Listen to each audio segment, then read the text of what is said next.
You know what? I did offer to give Eric. Did you the ask him results. if he did? Yes. That was my first question to him. And what did he say? He said no. That he never offered to give Eric the results. That Eric was holding him up with he wouldn't sign the release unless he got the results. So the doctor kind of gave him some sort of vague, well, let's sign it and then, we'll see what we can do. I talked to the doctor. I said, if Eric calls you looking for the results, you can tell him that I personally said absolutely not.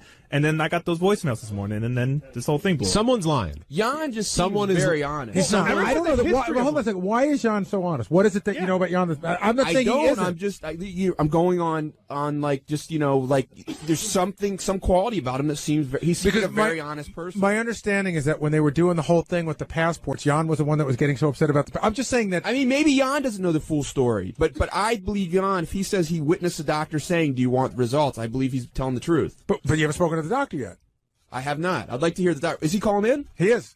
I think he's on the line right now. Is this Dr. Randy? Yes, hello. Hey, doctor, how you doing? Hey, so Doctor, how are you? Good, Dr. Randy. So I'm going to ask you this really quick. So thank you very much. First of all, even though I know we paid you, we probably couldn't pay you enough to do what you're doing. We actually didn't pay him. He's doing this as a fan. Oh, that's great. Well, thank you, Doctor. So Dr. Randy understands the show. If he's a fan, then he really understands the show. So, Dr. Randy, without giving too much away, you went to see Eric and you administered the test. And when you were done, you asked him to sign a release that we all signed. And the release is because as a doctor, you have to be given a release that says you're allowed to give the results to an outside party, correct? Correct. Okay. So how did everything go down? So when you were done with the test, did you say, Eric, could you please sign this? And then what happened? No. The way it went down is that Eric came in the office, and I had him sign the release before I administered the test. Okay. And was there an issue with him signing it right up front?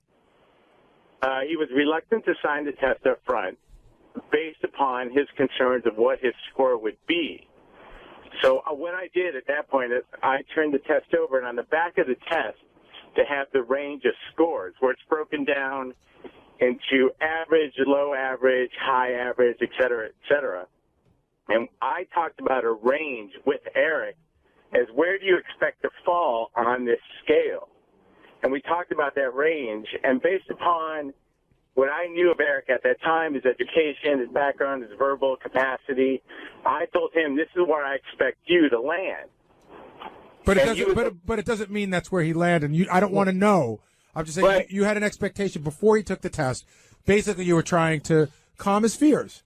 Right. I was trying to get him to take the test, sign the release, and get the test over with based upon an expectation. And he was okay with that. And then, because there's no way I could give him the score right there. I'd have to take the test home and score it, which takes a couple hours. Right. So he knew he wasn't getting the score right then. That was never in the conversation. I did tell him I would call him back the next day and tell him where his range was. And did you do that? I gave him a range. I said, and I didn't say an exact range. I just said, based upon our conversation, you should be okay with your results.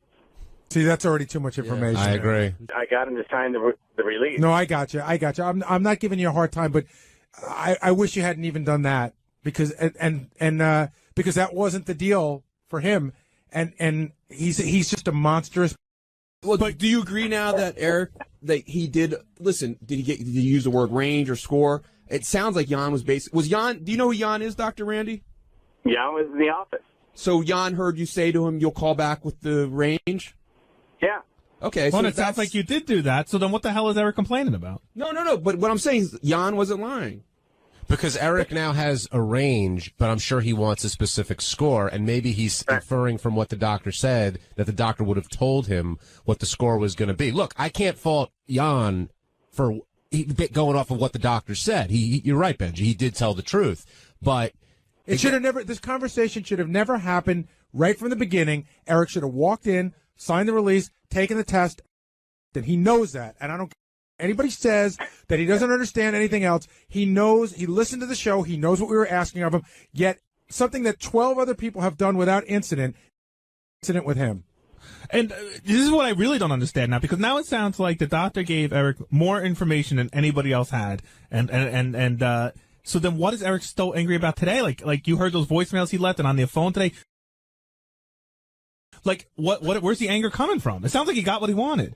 I haven't heard. My guess is, have you guys said on the news he's been doctor and things Well, like that. but I still think in a way he did because The he doctor wouldn't. just said he didn't. No, but he did because Sounds like it to he me. wouldn't sign the release. He's like, I'm not signing that release unless you tell me. Doctor, was he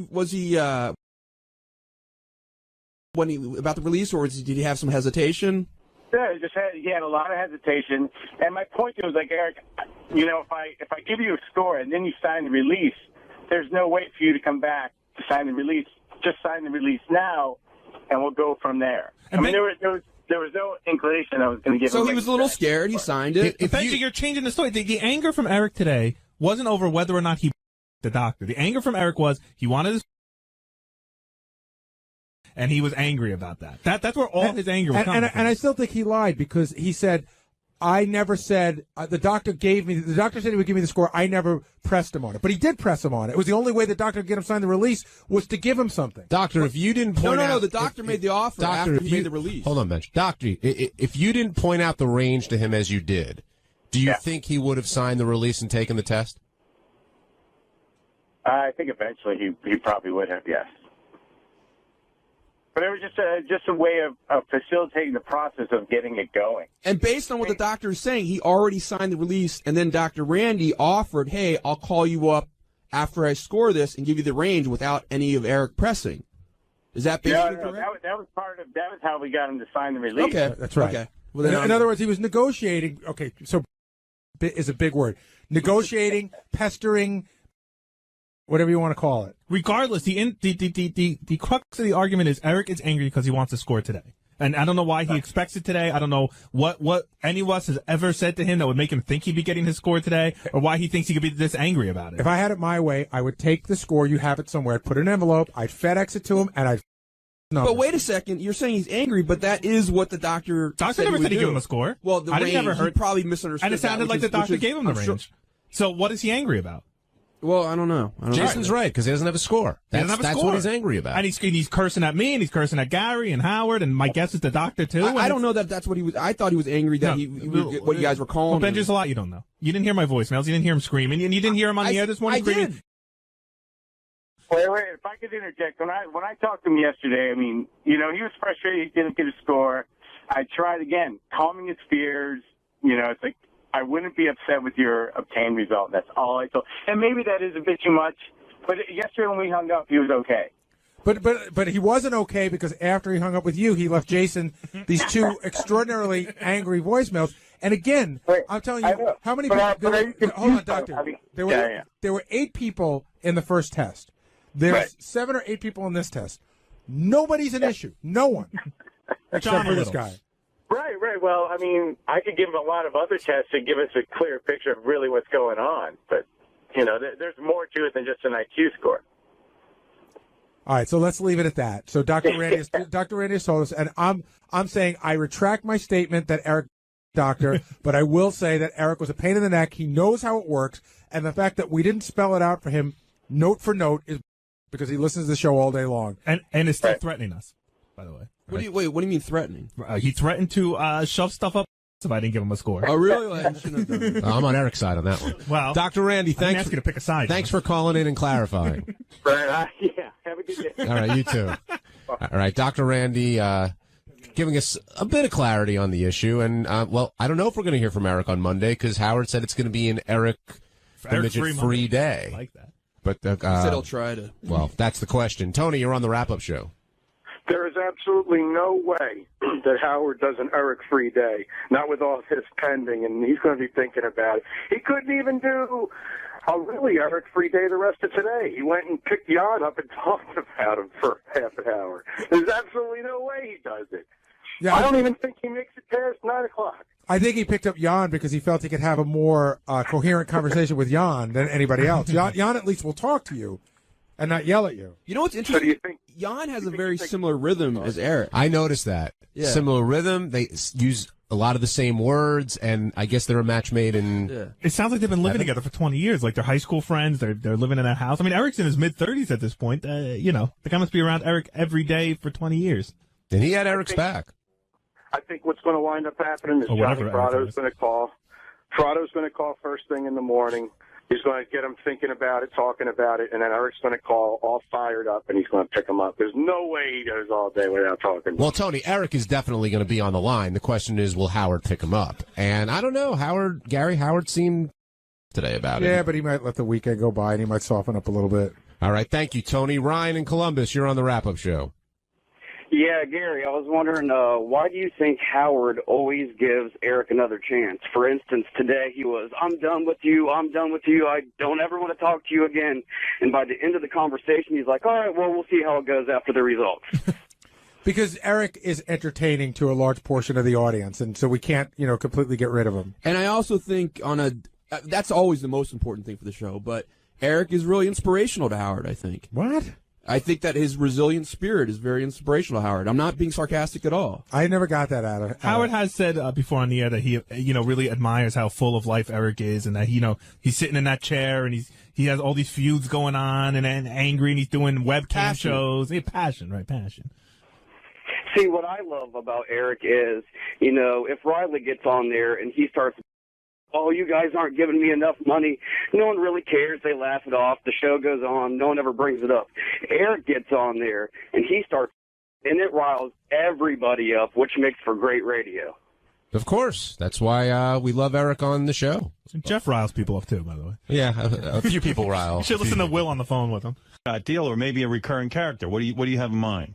Well, I think we were thinking possibly we have one. We're in the area of a hoarder. Someone who kind of never leaves the house, and has gotten so many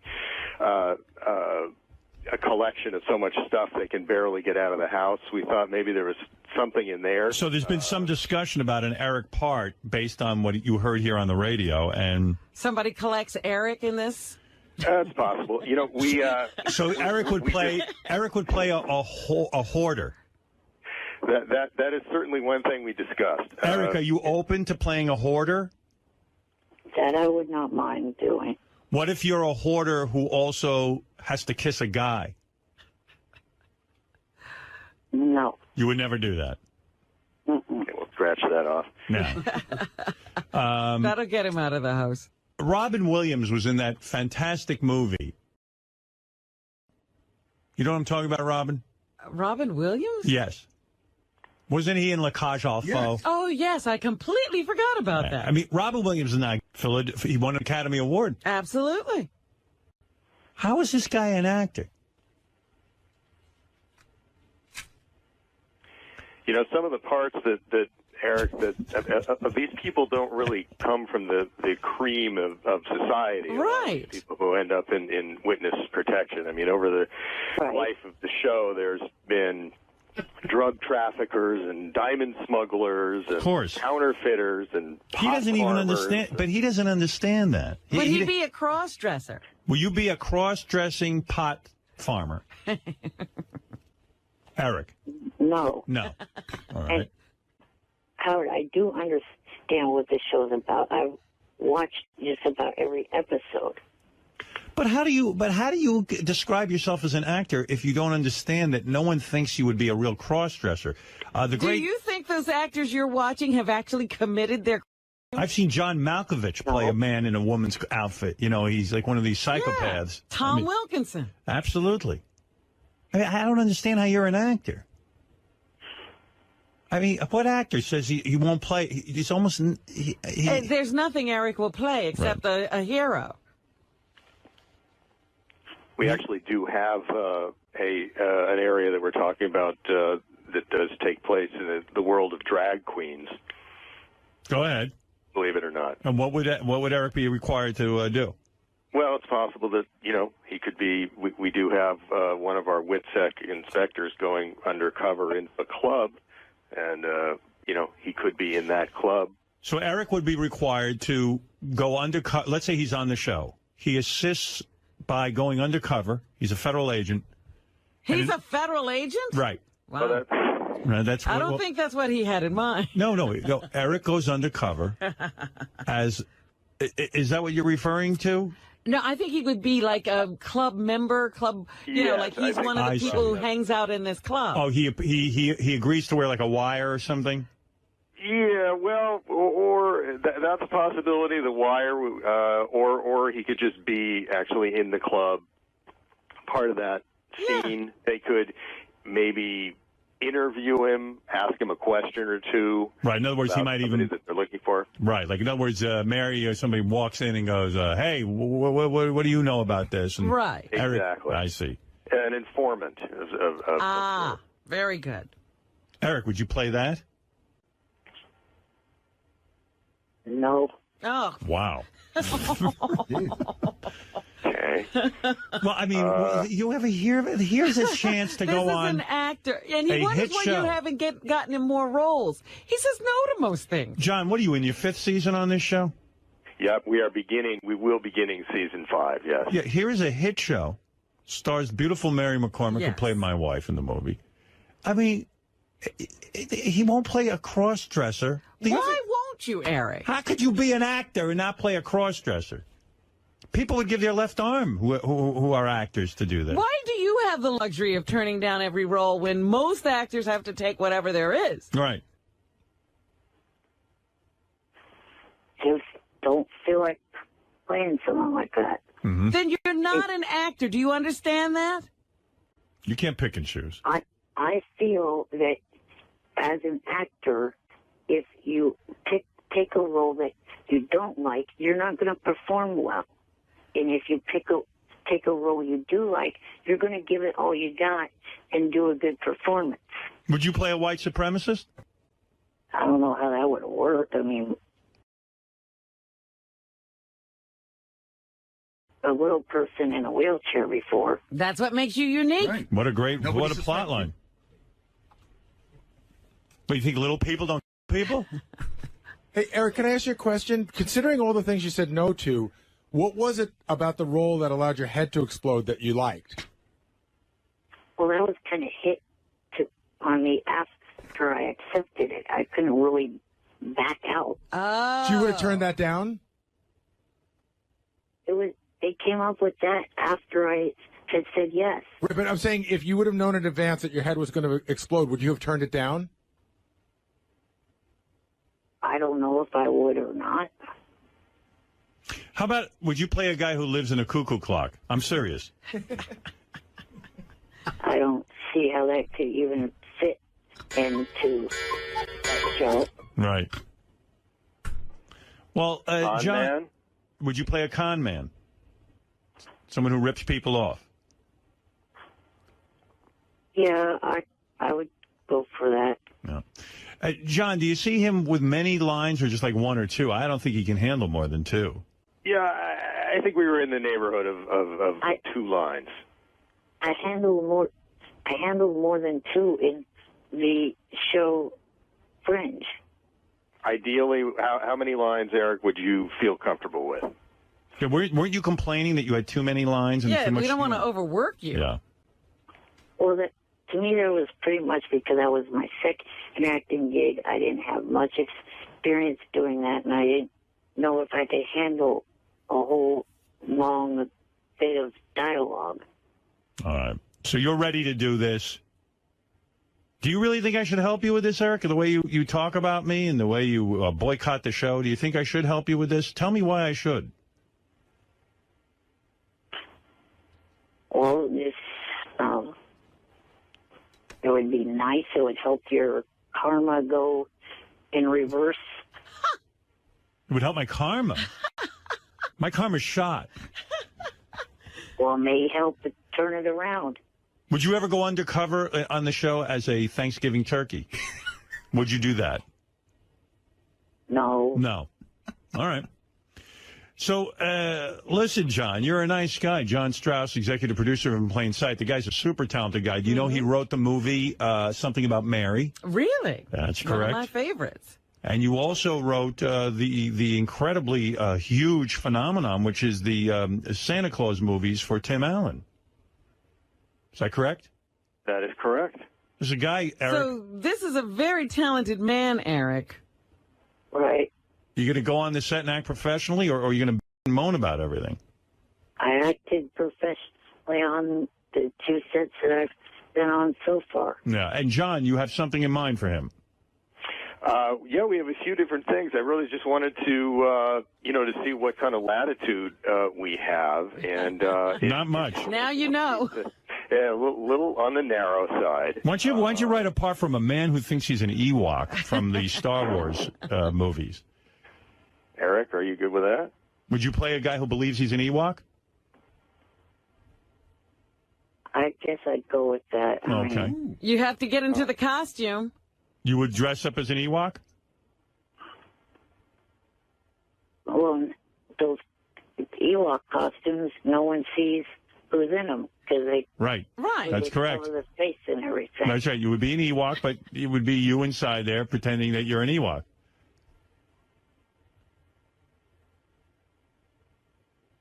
All right. I'd have to think about that. All right. All right. So in review, Hoarder, we're okay with. You're okay with Hoarder? Yes. All right. Con Man. Con Man, where did we leave it on the cross-dressing bar? No. Oh. Mm-hmm. No? You understand that doesn't make you a cross-dresser if you play one. I know that. Okay. But why won't you do it? Just something I don't feel like ever doing in my life for any reason. Oh. And we thought it was unusual, but that was a possibility. Right, Eric? Yeah. Oh, okay. Okay. John, it was a painful discussion, and yet we did learn a few things. Good luck. A little ways down the field here. John, I don't know why I must be out of my mind, but I'm going to sanction this. Eric has threatened me. He has told me he won't do the show anymore. He's boycotted us, He's boycotted the show. He sends me lists and lists of demands. There's no reason on earth why I should do this for him, but I'm going to yet once again because I'm a nice guy. Well, I've enjoyed listening to Eric on the show, and I did hear the list, and we thought if we could do our part to... and who knows, John, maybe Eric will even thank you for the opportunity. I think he thanks other people. He just doesn't thank us. Maybe he'll even thank me, but I'm not holding my breath. You know what I'm saying? I understand. Eric, is it, we do shoot the show in Albuquerque. Oh, good luck. Mexico. Good luck getting him there. Go. I can't go. I need my oxygen. I need a 5-star accommodation. I need. Are you going to be I've never said anything about needing 5-star accommodation. Okay. Perhaps that was an But exaggeration. you're going to have a lot of demands. Can you get to Albuquerque? Yeah, I mean, it will be a little difficult, but it could be worked out. Howard, I think in the last one, did they have to rent you a van? Yeah. They had to get an SUV and a driver to drive from here to Vancouver and back. Oh my God. Hey, John, you're a top television guy. They don't explain to Eric that they don't care. They hire an actor and the actor has to show up. That's pretty much the way it works. I mean, we generally actually we will fly if we cast somebody from LA. We will the show will fly them to Albuquerque. So I imagine we can make some kind of arrangements. Right. If there needs to be a van. You got to write him in as you got to let me in on the writing of this thing. I want him to be a guy who lives in a small town in the West. He gets elected sheriff, but he rides around on a Shetland pony. Would you play that, Eric? With a big cowboy hat? You'd play that, right? That sounds ridiculous. Oh. No, it's what's ridiculous about it? Any way to work that in, John, where he's on a Shetland pony and he has a 10-gallon hat on? We have plenty of horses in New Mexico. Right. So yeah. we could make it work. So homeless person was one other. That was another area. Would you play a homeless person, Eric? It's been the second time I've done that, so sure. Sure. Okay. I think you're getting typecast. Right. By the way, the show is called In Plain Sight. It stars Mary McCormick. John Strauss is the executive producer. I've got Eric on the phone with the executive producer of a TV show. Most actors would give But you don't do that much for him. I don't do anything for him. Will you admit that I'm a great guy? Repeat after me, Eric. Howard Stern is a great guy, and I love him for the opportunities he gets me. Howard Stern is a great guy, and I love him for the opportunities that he gets me. Thank you. Wow. Oh, thank you. Even if I put the words in your mouth. Finally. And So it's 2-1. I love Eric the actor. 2-2. Hein? I want to hear him back. 3-2. There you go. The You tribe can't has say spoken. Eric the actor? What's that? You can't say Eric the actor? I could say Eric. All That's right, for that's sure. cool. But, and Why don't I... you tell Eric I hope he has a good con? I want him back just so he can say he's not coming back anymore again and go through this whole thing again. All right, now here Teddy building up the yes, which means we have to end this wrap-up show. Gary, anything you'd like to plug? I vow to be nicer to Eric in the future. Oh, That's what I plug. very No, kind. I'm trying to try. I'm going to try. It's hard. Don't get me wrong. It's hard. Very kind of you. Benji? Eric, it was so great to hear your voice today. I hope you do really come back. Twitter, Bronk, BRONK, Bronk. Here's a guy who drives me crazy. Oh, now he's not there. I just saw him there. Jeff the drunk. I was going to yell at him. What's he up to, and why were you going to yell? I was driving in my car, listening to Howard 100 News, just at the beginning of our vacation. And Jeff the drunk was on there crying like a little about how Eric the Midget participated in the IQ test, and we paid him some money, and how he doesn't get any money, and he was in the IQ test, and why don't we ever pay? And I mean, crying. It reminded me of a 3-year-old. Do we have that report, Gary? You got to hear it. It's on GP2 and Green. Thank you. It is the greatest thing ever. You got to hear this guy's a... Listen to this guy. Here, GP2, what'd he say? In Green? Okay.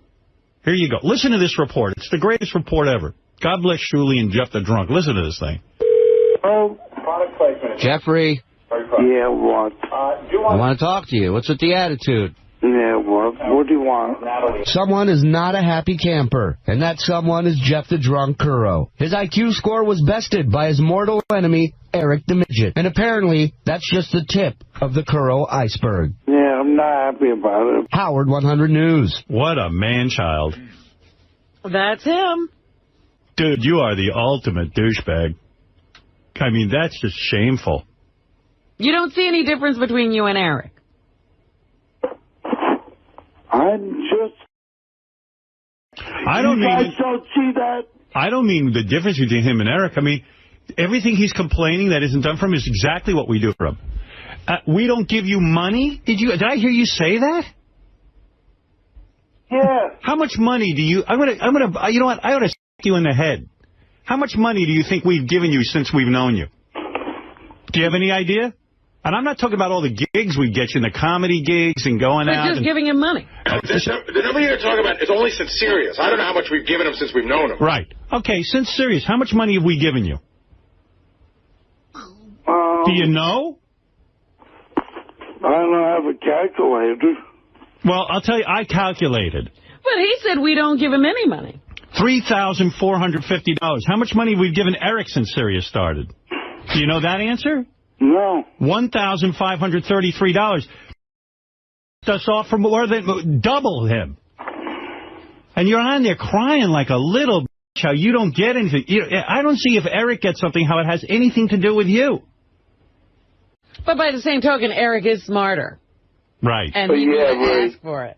I think that's bogus, too. I mean, you sound like a whining baby. First of all, this show doesn't owe you any money. Why are you comparing yourself to Eric? And by the way, in the comparison, you've wormed more money out of us than Eric ever has. What do you say to that? But Eric asked and he got. You didn't ask. Yeah, I did. I asked. Who'd you ask? Doesn't matter. No, he asks all the time. And my point is, with all his asking, he's made almost $4,000 in prize money.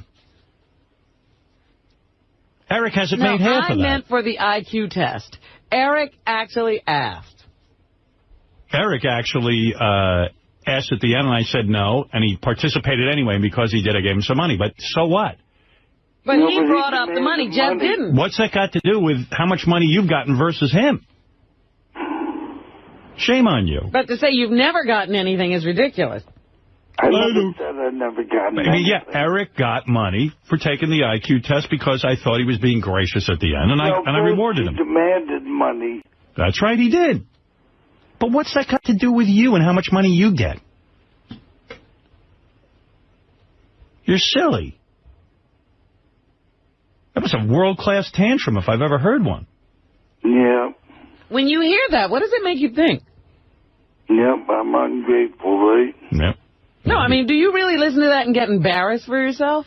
Yeah, I do. Because you should. It's terrible. I mean, I was driving in my car, I actually got angry. I was like, does that guy have any idea we've given him so much money? You actually laughed, probably. No, I was like, wow, I got angry. I almost wanted to drive back and get on the air, but I came to my senses. I know better than that. I have a new nickname for Bobo. What's that? Dumbo. Yeah, I've heard that before. That's funny. Yeah, Bobo was he was destroyed. I heard he was bummed, but John Hine was also very bummed. Nah, John Hine has nothing to be bummed about. I mean, he wanted to be the smartest guy on the show, and he wasn't. But I think it's fetched. Were you upset that you were lower than Eric the Midget? I don't believe it, Howard. I can't believe that. Yeah, but we didn't lie. I cannot believe. No, I bet I want to be tested about the same guy that tested Eric, giving me the same breaks that Eric got. No, in fact, the guy said he believes Eric would be higher. He didn't give him any breaks. He says because of his multiple handicaps that he should have been given certain breaks. Well, my doctor said the same thing. And he said I would have scored well into the 90s.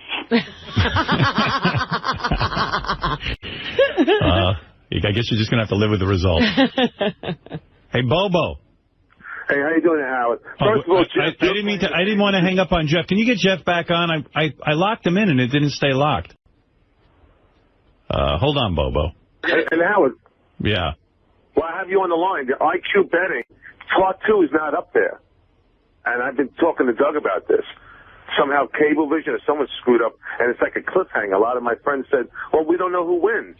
It just shows you the betting, and then that's it. The show ends.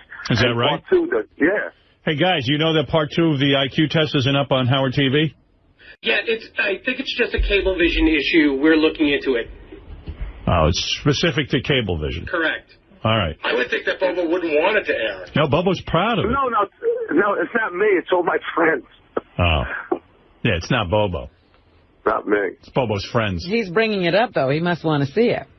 Want his friends to see it. You couldn't get Jeff back on the line, Gary? They're calling it. I mean, No. They probably shut his phone off. We keep getting his answering machine now, Howard. Did you get teased a lot? Yeah. Yeah. I was in bad shape. I really was. And what was your number again? I forget. 87, I think. 87. Are you serious, Bobo? Yeah. Wow. 87. I've forgotten. I can't believe it. I know. Jeez, that's... It's like it didn't faze me at all because all my years that I worked, I did very well for myself. Yeah. I mean, I used to make big money. You're like a dog. I think dogs have an IQ of 87. He can be trained. That is upsetting when you find out you're big dumb. But it is. Does it really stay with you, or did you forget? No, you know why now? Because I have everyone, like my wife and everybody's telling me, well, look at all the years you worked, and I'm still working, I'm saving people's lives, and I did good for myself. I made a lot of money. I have a house near the water. I mean, you're saving people's lives? Yeah, well, I give all these classes with, keep the drunks off the road. Yeah. I teach a lot of traffic safety. So he teaches really things like you shouldn't drink and drive. Yeah. They get a guy with an 87 IQ to teach you something everyone knows already. Obvious. Today I'm here to teach you not to drink and drive. Oh, really? We've never heard that theory before. Why is that? We thought drinking and driving was good. Thank you, Professor Bobo. I'm just saving lives. No, we talk about the penalties, about Leandre's law and all that. So we try to educate people. Yeah, well. Make them see the light. Can I ask Bobo a question? Bobo, because I know a lot of people deal with this. Do you believe in your heart now that the 87 number is true, or do you believe that it's not true? I can't believe it's true now. I just know from what I did all my life, and just how I carry myself. And people look at it and go, you got an 87? Yeah, maybe, you know what? Maybe he tensed up. Maybe that's... Oh, Jeff the Drunk is back. Sorry, Jeff. I didn't mean to hang up on you. Yeah. Bobo, you wanted to address Jeff. Go ahead. Yeah, I mean, Jeff, for you to knock me, I mean, what's your claim to fame? Being drunk all your life? I mean, what did you do for society? But he did beat you on the IQ test, Bobo. Yeah, I mean, I'm 37 years. I got a pension coming in. I made like almost under $100 grand. Okay, with my side business. What did you do all your life? What did I do? Yeah, what did you do besides live in a trailer? What did you do besides be dumber than me? Oh, that doesn't mean nothing. That was just a number. What was your IQ, Jeff? What's that? What did you score? 89. 89. It's 2 points. So I wouldn't be dancing in the streets over 2 points. Yeah, but I got to tell you, Bobo, you rehearse your questions to me when you call in. That's a definite 87 move. Jeff doesn't do that. It's not rehearsing. Remember I told you the reason why I do that? Because I think of things, I'll forget it. So I write it down. Right. That's what it is. I'll be driving in my car and think about something I want to ask. Because sometimes he gets on and he reads the question. He reads them. Yeah, I know. I shouldn't do that. But I do for that reason, so I can retain it and remember everything I want to ask you. Bobo doesn't seem that like an 87 to me. I was shocked by that, I got to admit. In fact, It's really surprising what people can do with an 80-something. Motivated guy. Yeah. You know, 7 more points. 7 less points, he's a moron. You realize that? If you guys see me teach, you would say I can't. Well, but the kids were throwing things at the back of your head. Right, that's true. No. they were showing you no respect. Weren't they? Oh, that was early on when I did driving. But you guys think I was just doing the driving part. That's what Sal thinks. I teach in the classroom. Right. That was when it was the 85. People. What did you teach? The driving test? Yeah, I teach driver safety. Driver ed. You teach people how to drive. You were my... Driving safety. Yeah, we go with basic law, everything. Yeah. 10% off your insurance. The points come off your life. I do all that. And you're good with simple math. I mean, 8 times 7, what is it? 7 times 8, 56. I'm faster than anybody. Yeah, that's what I mean. That's good. 9 times 9, 81. My mother drilled that in when I was a kid. Oh. Up to 9 times tables, before you even say it, I have the answer. 4 times 5. 20.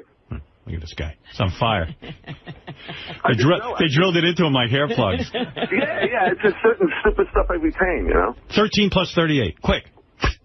Oh, no. Oh. It's just a 9 times table. They didn't drill that into it. All right, boys. Thank you. And, Jeff, you got plenty of money from the show. Don't feel slighted. Jeff, don't be a schnurrer. Apologize as a... What is it, Jeff? My furnace.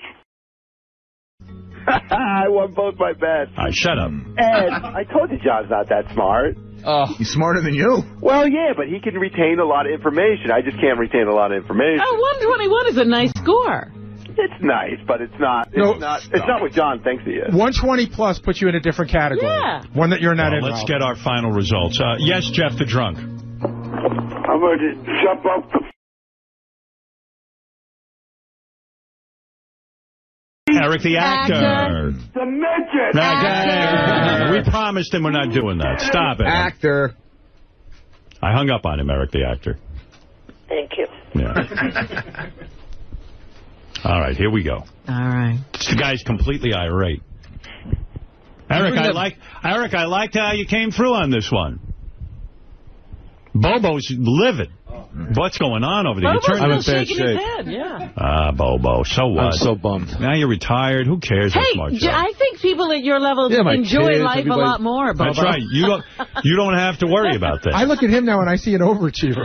Yeah, exactly. I see a guy who really made something out of his life. You didn't see those. Well, that I did, but on this part, you have a brain the size of a pea, and you really. You should feel very proud. You have a family. You have a life. I mean, come on. You had a job. Well, Dr. Sitt say this is a small spectrum, right? A small area. You're intelligent in other ways. Aren't you the guy who has a big shrine to me in his basement? That's right. Exactly. How many guys can put that together? All right. All right. Well, can we bring Scott in here? That's a good idea. I want to rub my balls on his head when I beat him. Well, you feel confident that you beat him? Well, I mean, geez. Well, you might not be tied. No, that's true. Okay, you could be tied. And I'm calling Eric the actor from now on. And I'm calling Bobo the mental midget. That's what do you think of that? No. You finally got a nickname, Bobo. Yeah. No, you're fine. Don't worry about it. You beat a lot of people. You beat Wendy. Oh, gee, thanks. I'm in that company. I feel good. All right, here we go. Howard? Yes. Would the loser be willing to get teabagged? Are they that confident? No one wants to get teabagged. Come on, let's have some fun. Stop it, yeah. All right, Will, let's go. Will Murray, it all comes down to you. Yes. The smartest guy out of this group, but are you the smartest out of everyone who's taken the IQ test so far? In other words, did you beat Scott DePace? And his 122. Well, there's your name. It says Will Murray. I just haven't looked at the score yet. I'm going to take a peek. Let's see. Take a little peek. Wow. What did you learn by that peek? Now, let me ask Dr. Sitt a question, who administered these tests that were graciously sponsored by the company Loaded Questions. What a fun game. Easy rules, fun questions, no trivia. Get it for less than $25 at Target, Barnes & Noble, and loadedquestions.com. Dr. Sitt. Yes. Anything over 122 would be considered very intelligent, right? Anything over 120 is considered superior, which you can say is very intelligent. Yeah. Right. And then once you break 129, you enter into the higher extreme, very superior range. Ooh. By the way, I'm looking at two very intelligent guys. They're in the Right, they don't act so intelligent. One's like 5-year-olds. One's a little smarter than the other. Does any of this test their maturity level? They're punching each other right now. All right. Scott DePace, you have a 122, which is impressive. You've been reigning over the staff as the smartest person. Does anybody think that Will tested, let's say, into the next category, let's say 130s? Never. No. No way? I think he's in the mid. I bet he's a 125 is what I'm banking on. I say 128. If he gets into the 130s, is he a genius? Dr. Sitt? He is in the very superior range, which is only 99, really 98th percentile and above. If he gets over 130, that is. Okay, let's find out. So there's only 2% of the population. All right. So he would be in a category with him. only 2% of the population smarter than him. Yeah. All right. That would be impressive, Will. Thank you. But let's see if he did. Scott would be in that 98%, by the way. Right. Scott would be someone. If you win this, Will, and you score really high, you would almost make DePace look ordinary. I mean, I kind of feel that way already, so. Right. Well, that's how I feel about John now. John was supposed to be this great, big, high entity. Now he's just normal. But who elevated John to that? I got news for you, Scott. I'm still smarter than you. Oh, no. Came close, Johnny, but you did not beat him. All right, Will, time to find out. What are we going to do here? Here we go. Will Murray. Drag this out a little more? My associate producer overcame many hardships in his life, was sick at a young age, almost lost his life. Hold it, I got to ask a question. Until I called him and saved his life. Yes. How is Gary going to boss Will around? I'll tell you what. Don't you think if Will scores over, let's say, over 130... He should take the job. Yeah, and Gary should be the associate producer. But going off of your thinking, that IQ test, because you won't take one, IQ doesn't mean success, I can deal with you better than Will can. I'm not smarter than Will, but I can deal with you better. Maybe I wouldn't be able to relate to Will if he's that smart. That's right. But Two idiots talking is fine. Maybe Right. the title should be reversed. All right. And Gary will just be the liaison to Howard. Maybe we should paint your glass so no one can see you. Let's put it this way, Will. If you test really high, you can fire Gary, and let's be done. Nice. All right, here we go, finally. All right, here we Can go. I point out that Will can barely turn a computer on? Is that right? Yeah. I can turn a computer on. Barely. This idiot. Well, you know what? He has people like you to do that. No, Will Here we go. The guy, let's get the music going and let's find out. Enough discussion. Yeah. Still have waited long enough. Is above that. Okay, here we go. Well, wait, one more question. You already know. I now know. But are there people here who think Will is in the very next category? He's not even close. Fred, do you think Will is in the very next category? Oh, man, this is where he could be right on the bubble. Do you think yes or no? Give me a yes or no. Do you think he beat Scott DePace by a lot? No. Or is What he would be a tied? lot, Robin? Yeah, what's a lot? I would say 8 points. Do you think no he beat way. him? 5 no points, way? yes. way. All right, let's go around the room. Okay. Scott DePace, do you believe Will beat you by 8 points? No. John Hein, do you believe Will beat him by 8 points? Yes, I do. Steve, what do you... Come on, Steve, what do you think? Do you think I think it's going to be like 4 points. Will the Farter, what do you think? 3. Bobo, we don't care what you think at this time. I would say 3 also. 3 also? You think So he'll you win know by it's 3 not points? 3. All right, Robin, what do you think? Yes or no? He's over. He's over. Wow. Coming in Oh, wrong. Scott DePace, you are still... That's a tie. Oh, 122. A 122. Mr. 122. But the man now, who is the reigning smartest guy on the show, is Will Murray, coming in at 130. No way. 130. That is significant. No way. Eat it. That's significant. That's what's up. Oh, my God. Hey, all this time, What I've an been sitting next to a underachiever genius. he is. Beat you by 8 points. And you by 9, dummy. I don't care. You care. Wow. Hey, I'm speechless. You got him answering Like a What, genius. Bobo? And you got him answering phones? I got him answering the phone. I got a guy with a 130 IQ answering the phone. Thank God. And he's happy about it. He loves it. What do you think of that? I thought the whole test was retarded to begin with, but now it clearly says he's an intelligent person. You don't know how many times he told me he said this test does not matter. It's Well, you did. Well, I guess it does matter. Scott DePace, it was nice being the smartest guy, wasn't it? Yeah, it was. Yeah. So I'll admit it. Will beat me. 130. That's impressive. It's a resounding win. You know what? Scott didn't even have that much to crow about because he was 1 point ahead of Gary. Yeah, I got a lot more than you. Take the test. This is bragging rights. Nice. Take the test, Robin. Anything you'd like to say to me? Rights. I just said it. Congratulations. That's great. And I am what? I can't do that. Come on. You can say it.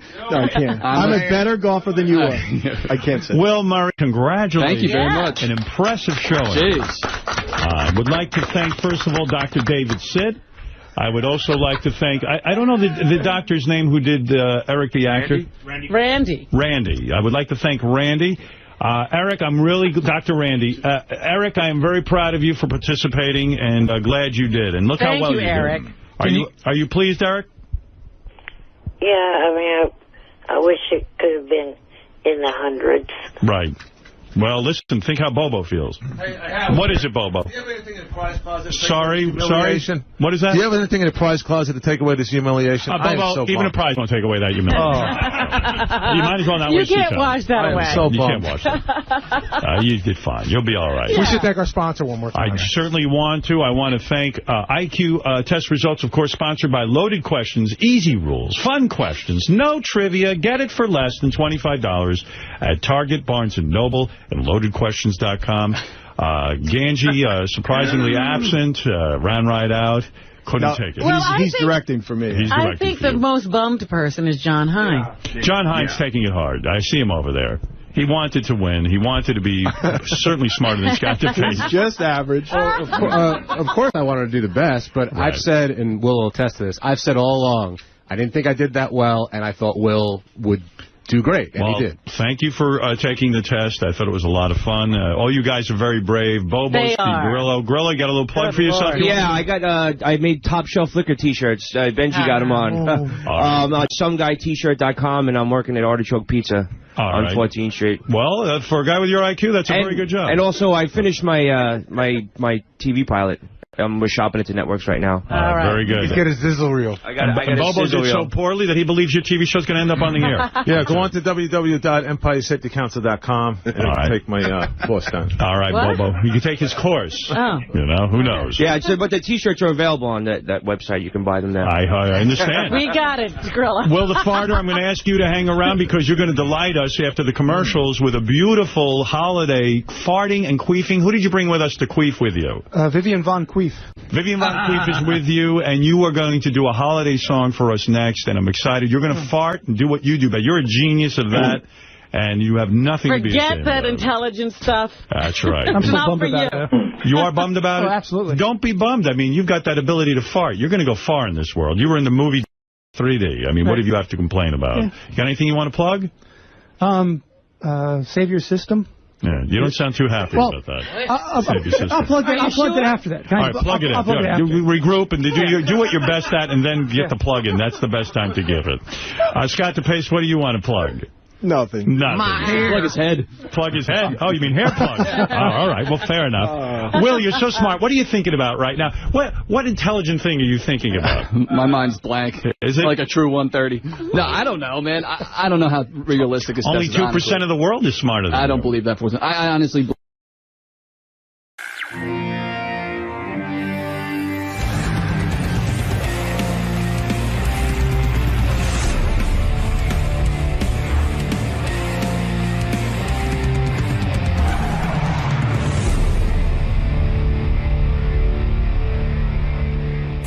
No, dude. You had no story when you went in there. If it's not a story, that means you don't have a pace car and you're not driving it around town. You put the thought in his head that I have some kind of a car. Lieberman gets so worked up, but it's great. It's the But it's like- moronic argument. Oh, my and you're God. so passionate about it. Lieberman goes like this. He goes, Yes. Hello, Red Gypsy. Oh, good morning, Howard and everybody. Morning. I was going to bring up a couple of things, although, Eric just did that. I wanted to say one thing, that I was at AGT, and Ronnie was totally professional. You know, this Ronnie, I got to tell you, he really is insane. I didn't hear the wrap-up. Gary played me a piece of the wrap-up show with Ronnie about this car, and I turned to Gary and said, I think Ronnie's losing it. What happened? Well, I mean, I don't even understand. So John Lieberman says, hey, Ronnie, the story was Ronnie got a new car. Ronnie blew up, and he's going nuts, and he's arguing. There was an argument on the wrap-up show. It made no sense. You got to hear this. Did you hear the wrap-up show? No. All right, listen to this. The story was you have a pace car that you're driving around town. What I had. That was the problem. That was the story, and that's what I went on the air with. I didn't have all the details. You came to me, I didn't John. have all, you came to me and listen said, I heard you got a new car. And you didn't say anything about pace car, schmace car. You said, I heard you were fishing. Why does Ronnie care if someone says he got a new car? I don't even... So what if he's fishing? He has an objection to this whole thing. And that's what we do. In other words, that's how you get paid. The way we make money is that John Lieberman is part of the Howard Stern show. Why, you are losing your marbles. Why would you be upset about the guy saying you have a new car? Who cares? And the reason he's in the hall asking you questions is he's making you a part of the show. He's making you famous. And then you go out and do Ronnie's block party and you make money and you get to meet fans. This is all you dreamt of when you were sitting in the car. It's part of making you more compelling. You're going crazy. I lost my mind. I want you to listen to the playback. I lost my mind. I got a new car. You had no idea what the car was. You had no clue what it was. I had from 3 different sources that it was a stop with pace your car. sources So I went bullshit. on the air with it, and then you confirmed it. So what's the issue? What's the issue here? There's no issue. The issue was I there is no confirmed it issue. myself later on. You had no story when you brought it up. You had no story, John. Ronnie, you're almost like, I can't get through to you. It's like you don't have a normal brain. I have a normal brain. Listen to me. When you report, I confirmed the story with 3 sources, and then with you yesterday by blowing me off, you confirmed it. No, I didn't. You said... I said nothing. What did you say? I said to you, I don't know what you're talking about. And then when I kept questioning you, you finally said, yes. What did I say? I have a car. We're playing I the said clip a car. today on the news. I didn't say what it was. It corroborated what I had from I could 3 have had a other car for sources. 20 years already. So I went on the air with it because I was confident in the story. I had it from enough No, you weren't people. confident because you didn't know what the car was. It doesn't you had no clue matter. what the car. I knew it was a pace car, Oh, my and I knew God. you had it at home. Dude, you didn't Why know do what I it need to looked know like. the year? You're coming in with having them bring in different pictures, different colors. You're telling me the car's orange. You're telling me the car's pink. You had no clue. The structure of You the had story no was true, clue. and I stand behind it. Well, good. You stand behind it. I think it was bullshit. You don't. How is it? So it's not true. It's true now. Thank you. I Thank said you. It was That's true. it. I Thank said it was true afterwards. When Howard asked me, I said it was true. Not to you. Do you hear this argument? What are you doing, Ron? I don't know. And I was going to say to him yesterday, you got to calm down. You get upset about everything lately. And then he starts attacking me. He says, Howard likes his electronic devices. Yeah, I do. And if they ask me if I got a new one, I'll tell them. I don't listen. If John there's a difference Lieberman, between walking around and you got a new phone, right? And if John finds out, I'll tell him. And there's a difference between driving around in a car that stands out a lot, and I don't need people knowing it's me. That's all. I don't need people bothering me. You Why got a would you car have that a people car will that's look all at, and now you don't want them crazy to and know not it's want you? people to see it? Yeah, they'll Why did see you- it, but they don't have to know it's Ron, me. They don't have to know it's but Ron, me. why buy a car that draws that much attention? Oh, here he is. I don't want to there's deal John with him. Lieberman. I don't want to have to deal with him now. You don't? Why don't you care? Let's I get can't this- stand him. Why? I can't stand the man. But Ronnie, he's part of the show. He's doing his job. He's a shit reporter. Is this on right? Yeah. You don't even know how to put a microphone on. It's on backwards, you idiot. Oh, dear. This is a different one than I normally Oh, use, Ronnie. boo-hoo. It's different than he normally You uses. have become such... You're an ignoramus. You don't you're- know what and you're you're an speaking idiot. about. You came up to me in the hall about 5 minutes ago. You say, I know who your sauce is. I know who your sauce is. It's a source. Yeah. I said source. You didn't No, you ask say Richie sauce. Wilson. Oh, ask Richie Wilson. What is the Look at story with this car? Play what I did to him yesterday, how I made him blow up. What do you Play mean? that. What is that? This is it, no? When I said he was a shit reporter, how he went ballistic. Well, here, I mean, I'm in the middle of the Ronnie argument. So That's what's what I'm the bringing issue? out. You're That's what confirming my story. No, dude. You had no story when you went in there. If it's not a story, that would mean you don't have a pace car and you're not driving it around town. You put the thought in his head that I have some kind of a car. I don't know. I don't know which part you're talking It's about. right towards the end. I think that's all I have. They give me clips. Oh, he went crazy. He went I did not go crazy. What his I was eyeballs saying were to you, bulging. Ronnie, They were falling out of was his head, dude. I was making... Listen, let me explain this to Ronnie. The reason we hired him I don't care. is because... I don't care where you hired Yeah, but him. you're working I don't here. like him. Yeah, you don't You like don't have like to you. like me. I don't you like don't you. have to like me, but you can politely say no comment. But you see, when All your right. reaction Wait a is minute, so wait a minute. out of bounds... That's all I have to say?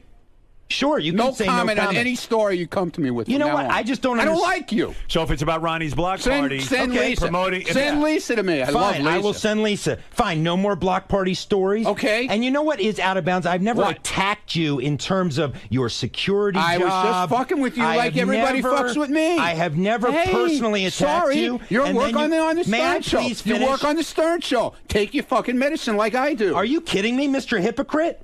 Take your medicine. I take it all the Ronnie time. doesn't know what hypocrite means. You explain it. No, I don't. sorry. All right, go ahead. Sorry. No, I'm stupid. But I'm fucking stupid. you attacking my reporting is ridiculous, and I'll give you an example. Don't look there how are a number defensive you because are. You sound like me now. when I go up Go to ahead. Gary, and I ask him a question, he is forthright. I say, Gary, I Because heard... all the stories you do on Gary are... No, because Gary's running for park recreation there. Gary... Let me give you an example of a story I did yesterday that Gary didn't want reported. I say, Gary, I heard you were in a car accident. I had Ooh, two really? sources. What happened? I had two sources What telling me he was happened? in an accident. And you How know what come you Gary killed does? it? How come you killed the story? It was on the air yesterday on Howard 100 News. You don't listen? No, I hate the news. Oh, so you can criticize, I don't but like. you don't listen I don't to like what we the do? stories. I don't like your stories. Okay. I only Ronnie, listen to you Lisa's stories understand- and Shuley. They're the greatest. You know what? reporters. When we Shuley's even awesome, Scott man. DePace, Shuley is even the best Scott reporter, DePace, man. He's even funny when he does his stories. What about even Scott DePace? DePace, when I confronted him yesterday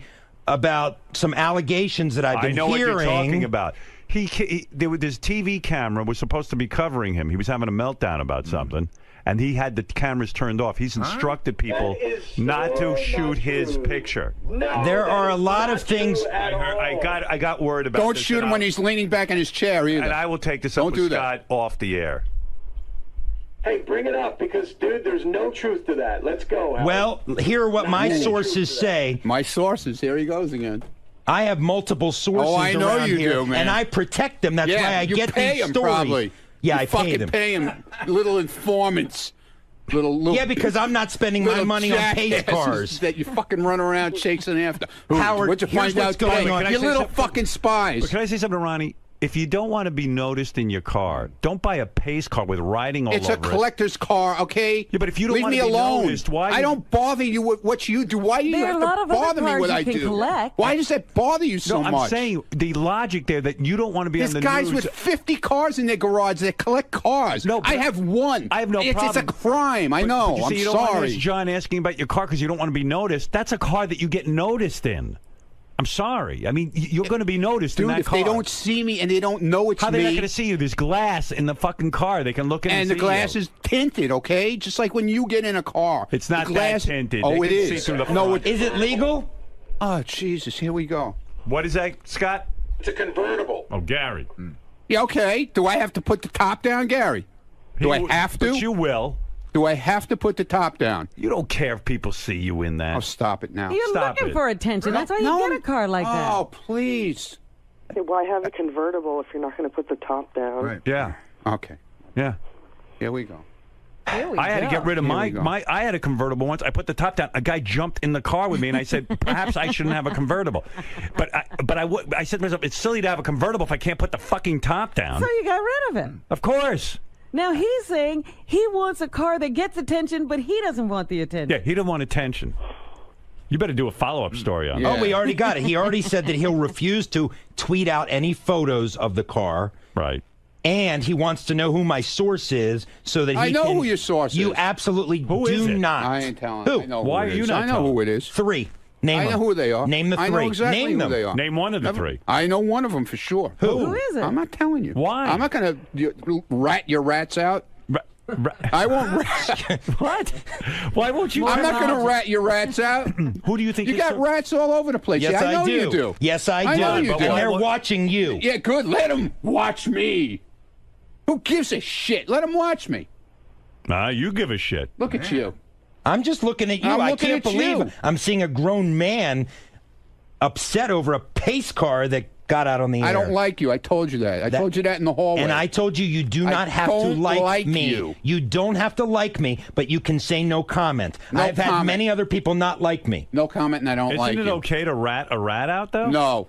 And give your idea on who it might be? No. Why? Why are absolutely you not. protecting them? Why should I? You're protecting his source? Because I'm not like that. Thank I don't you. rat people out like he fucking rats people I out. never rat people Yeah, out. okay. I never give up my sources on anything like this DePace thing. Let me tell you about this DePace thing. Go ahead. I have people running. Everybody knows about that. The whole hallway knows Yeah, about well, what he's went got a down. report on that. I What have do you people know about it? I'm not saying anything. It's All right, not so my. let It's John not my say it, business. What we You have know what, confirmed Ronnie? is this. You would make this show very successful. Yeah. Ronnie, you don't understand. We need information so Okay, that good. we can have a show. All right. Well, then let him do it. Let him be the rat Well, ass. here we go. Scott DePace, Shit reporter. according to multiple. According to multiple sources. Sorry, I heard the Stinks. shit reporter comment. Stinks. You're a terrific reporter. Don't listen to him. Stinks. Could I please get this Yeah, go story ahead. out before I really have to take action? Oh, ooh. Is that a threat or a promise? No, I'm talking to Howard. Go ahead. Excuse me. Be my Go guest. ahead. Multiple sources, Howard, say that Scott DePace Multiple has sources. set rules in the Howard TV control room. I heard he that. must be notified when he's being shot by a camera Yeah. because, in part, because he doesn't want any unflattering images of himself on the Howard TV behind the Here's scenes. another For guy example, who when doesn't he's understand how we make a living. For example, when he is sitting back in his chair. Thanks, Scott, Yeah. for taking the heat off. He doesn't want those moments captured. And in fact, I have confirmed he shined a mag light in one of the cameramen's cameras because they were trying to get a shot of him yesterday. Has everyone gone nuts around here? And he called. can I And he say called something? one of How are we gonna his make a living? producers. How are we and gonna he make a called- living? You did call one of the producers back there unintelligent yesterday as well. Is any of it true? Wow. Is any of that true? And I believe it is true. Bits and pieces, but not for the reasons he's bits and saying. pieces. Go ahead. So the first thing is, yes. I simply don't want a camera spying on me. I have no problem with a camera when Me neither, asshole. Well, none of us want a camera spying. So all I requested was that they let me know when they're shooting and when I'm in the control room. I'm in the control room doing my thing. Yeah, but something went down that would have been good on Howard TV. No, not once. I simply What was the said event? I want to know. Now listen. So no, let me explain to you. John, what was the event No, that let me he explain. boycotted? Let's hear, Howard, with all due respect, let's hear what he says so that I can contradict it with facts. On the life of my kids, I never told them they can't shoot me. Never once. But the other day they couldn't shoot you. They could too. They have to inform no, you. all I said is just let me know. So it went, a couple of segments went by when all of a sudden I look over my shoulder and there's a camera there and I'm like, hey, can you just let me know? So then apparently, so they were letting me know, but it wasn't loud enough. I wasn't hearing it. So I said, well, can you tap me on the shoulder or do something so that I know you're shooting me? And that was the whole controversy. But I thought there was something going on that was of particular interest, and the guys were afraid to pick up the camera because they couldn't alert you during it because you were having a meltdown. Yesterday, my switcher was melting down. I'm doing all this stuff, and you were yelling at me because there was shit in the monitor. Right.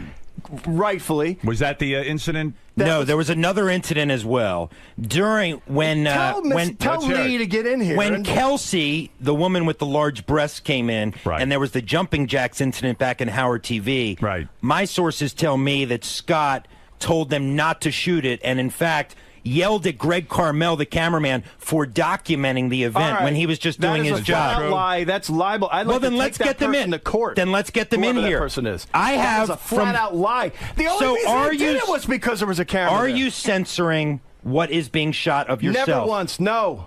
You're not censoring. Can I ask a question? I got a question. Not that I'm aware of. Scott, if you get into an argument with somebody, yeah. somebody doesn't have time to tap you on the shoulder, but it's interesting. Will they get in trouble if they shoot? No, I'm talking about that is not what I'm talking about. I'm talking about when I'm doing my job and over my shoulder there happens to be a camera there, and not when I'm arguing with someone. That's of course fair game. Nobody shoot it yesterday when you were having this huge argument in the hallway, and Jason went out, and everybody was afraid to shoot it because they were told they can't shoot you. What is this? All right, listen to me. Listen to me. Yes, Doug, what do you want to say? Bring one of these people in here. Is this one of them? That's one of them. No. I'm actually going to defend Scott. Listen, let me say something. Never mind your defense. Here's what I'm going to say. Well, I'll tell you what I got to cut through the bullshit. He's not interested in that. Everyone, cut the bullshit. None of you are superstars. I am a superstar. You are not. The reason people know your name is because of me. Why do they know your name? Because we make everyone part of the show. You don't pick and choose what you can be part of. Get the cameras on and let's go, baby. Can I just tell you what happened? Jason saw this fight, part 2. Now, I don't know why John, the great reporter, is not reporting that he has this all on. He was in there with the microphone. They had part 1. It was all on camera. It was all on. He recorded it. So they picked it up in the hallway after the show, and I guess there just wasn't a camera around. My camera. Why don't I have the tape this morning? I don't know. In other words, if it were anybody else, you'd be Gary. You're not going to believe this. Jason and John Hine had a huge fight. Here's the audio. Good point. Why is it not being we shown? can. I think you're going to be bored. Is there an edict, Doug? Why didn't you do this? Is there an edict? I did the story yesterday on Howard 100 News with Lee versus Scott. So, but is there an edict that Scott cannot be shot in unflattering positions when he's leaning back in his chair?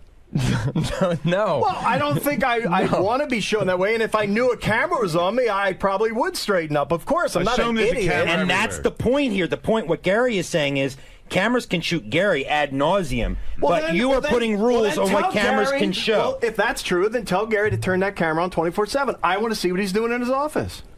It's on all the time during the show. No, it's not. He hits a button and it goes on for 10 seconds. That's after you fucked me last year. But also, every day I'm here. All right. Lieberman, you got this one wrong, pal. I did not get this one wrong. I totally stand by this. All right, as long as it's straightened out now. Yeah, sort of. Everybody's a superstar right here. Ronnie doesn't want to be asked questions. Yeah, they're all going no access. No access. No access. We won't have a show anymore. Never said it. Lieberman, good job. Thank you. Bullshit. Good job. Bullshit. No comment. Scott. Well, I got King of All Blacks wants to comment. Thank you, Red Gypsy. King of All Blacks, yes. Yeah, Ronnie and a couple of other people up there, they want to be you, right? But without the criticism, right? They just want to chill and be a superstar, but they want to be you, because it seems like you don't get any criticism from people, right? So they want to be like you, right? And what's going to happen eventually is they're going to grow a hatred to you, right? King's on track with this. Yeah, I'm always on track. Not always, but this time you are. Yeah, I was like, boy, he's making sense. Yeah, I mean, look at this guy. All of a sudden, he's making sense. How's my phone sound? The phone is that great. It's not great. I don't know why, but thank you, King. All right, Mark, you have the last word on this, and then I really do have to take a break. And then we'll do a nude workout and a lot of other things, Robin. If you get undressed during the commercial. Yeah, okay. Yeah, smart. Everybody else, too. Yeah. Not just you. What is it, Mark? I love you, Howard. I got to say, Ronnie seems to be a bit insecure. I think he realizes he might be in over his head, and he's pedaling desperately to try to keep his head above water. That might be why he's so offensive every time he thinks someone's attacking him. Yeah, he goes on the offense. You're right. I mean, guy says to me, "Did you get a new car?" He's like, "I didn't get a new car. Fuck you, you asshole." Yeah, I mean, but the you cursing. should brag about that, wouldn't you? I mean, shouldn't that give him bragging rights? Sure, why not? Listen, Ronnie says Howard has his things. He likes new electronics.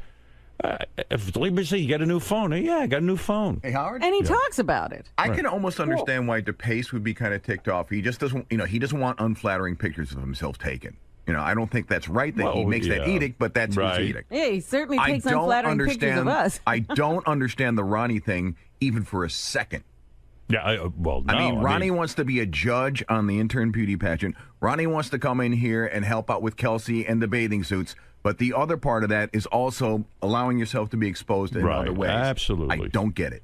Well, the best is I bought a car that everyone will look at, and I don't want them looking at me. Yeah, he doesn't want attention. So either he's crazy or he's retarded. He's got to calm down a little, and you know what it is. He's getting very big with his Ronnie Block party. I think he needs some psychotherapy.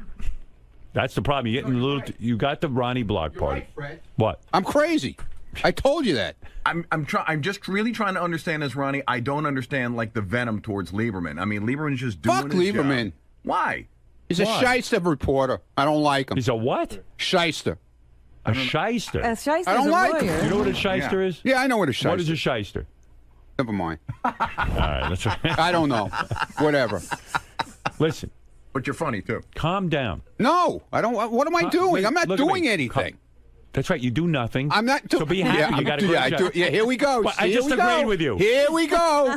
I agreed with you. Nothing. You said I don't do anything. I go. I agree. All right. You're right. I do nothing. Wait, I agree with you. I do nothing. You're right. Why do you have me? If I do nothing, you're right. If I agree with you, I'm part of the wallpaper. No, you're right. I'm fucking crazy. I told you that. Didn't you have Lieberman to your house for a barbecue? Didn't you have Lieberman to your house for a barbecue? Yeah, because I like his girlfriend. I can't stand him. Oh. What, John? No. Didn't he have you to a barbecue? And his nice son. He has a nice son. Yeah. But he's a douchebag. I'm sorry. You like his girlfriend and his son. Okay, let me tell you something. Jim McClure just sent me an interesting email, and this should put this to rest. Look at you. You told everybody at the barbecue. Look how angry you are. You told everybody at the barbecue that you had, which I attended. Right. Thank you very much. Yeah. Mm-hmm. That about the pace car. So it can't be a secret. You wanted it known. I didn't hear it there, but you wanted it known. No, I told friends of mine what I was doing. You know when You're you not my tell friend. people that it's going to get... You're not my friend either. Good. And by calling on me to be fired yesterday, that is extremely disrespectful. Look, yeah, that's the part you missed on the wrap-up show. Because I would never question you in your capacity. I would never say, Howard, Dude, I think this guy should be fired. I was tweaking your buttons just like everybody else does to me. And you didn't like it at all. And you went off the deep end when I said that to you. And DePace is a man. The deep end. I will give this to DePace. You went over the line. He never criticizes your job. Never. Oh, I was screwing around him like everybody does to me. You Okay. went over the line. All right. Yeah, I go over. I don't make personal attacks. I go over the line. You said he's not competent. I go over the line. You said he was incompetent. Look. At least Scott DePace stood... Yes, sir, General! At least Scott DePace stood there. Listen to me. At least Scott DePace stood there just now and answered my questions, Good for him. admitting that he has put rules on when the camera can shoot him. He must be alerted. You're Jewish. You just told me... Dude, you're Jewish. What are you talking with your hands for? Jewish people don't talk with their hands. Scott, you just told me... Italians do, like me. Scott, what's wrong with you? Scott, you just told me that you Look alerted everybody that you have to be told when you are being shot. Where's your black dick, man? Let me see it. Yes, that's true. Thank you. Howard, did you hear that? Yes, listen, you don't have to justify this to me. You're so upset. I am not upset at all, but I don't like... I do not like when my professionalism and my profession is questioned. I know how to be a reporter, and I'm not here to explain to you. I am not here to explain to you the fundamentals of journalism. All right. You're going to blow an eye vessel like me, man. Look out. But now you pissed off John. Wow. I'm done. Did he just throw down the Yeah. It's getting crazy. Everybody around here is nuts. Mark, go ahead, because I got to take a break. Well, I feel for you, Ronnie. It really sucks when it feels like people are teaming up on you. Well, but, hey, you got people out there that are supporting you. I'm not sure where they are, but they're out there, okay? Teaming up on him. They asked him if he got a new car. Yeah. I don't know quite what to say about it. Maybe he's self-hating and projecting it on others. I can't quite. I mean, what kind of question is that to blow up over? Don't you want to know about Ronnie's new car? Yeah, but he certainly doesn't want me to. That's why. But he's driving around in a pace car. I mean, he's not in the Indy 500. That's like waving a flag. I mean, that's like me going out in my Fartman costume saying, "Please don't comment on what I'm wearing." It's like skywriting and saying, "Please don't read the note." Right. I mean, what is that? It's like a woman walking out with Band-Aids on her nipples I'm and going saying, to walk "Don't out of stare my at my house. tits." I'm going to walk out of my house naked and then say, "Please don't comment on it." I mean, what is that? Yeah, Matt, go ahead. Yeah, if Ronnie can't handle jokes about his pace car, how's he going to handle all the jokes after Richard blows him? Because even if Ronnie quits the show, he's going to get jokes about it for the rest of his life. All right, thank you, Matt. You had the last word on that. I'm telling you, we're getting into a weird area with those two in a funny way. So it's out there. So Ronnie's doing this weird move. Ronnie's just leaning against the wall, and Ronnie's at the far wall, and Lieberman's over here by the green room, and they're just yelling at each other. And Ronnie's like the guy in the movie, like the gangster, like flipping the coin. He goes, "You're a shit reporter." And I don't know why, but Lieberman goes, "Fuck you! I'm not a shit reporter." I'm telling you, it's getting weird. Oh my God.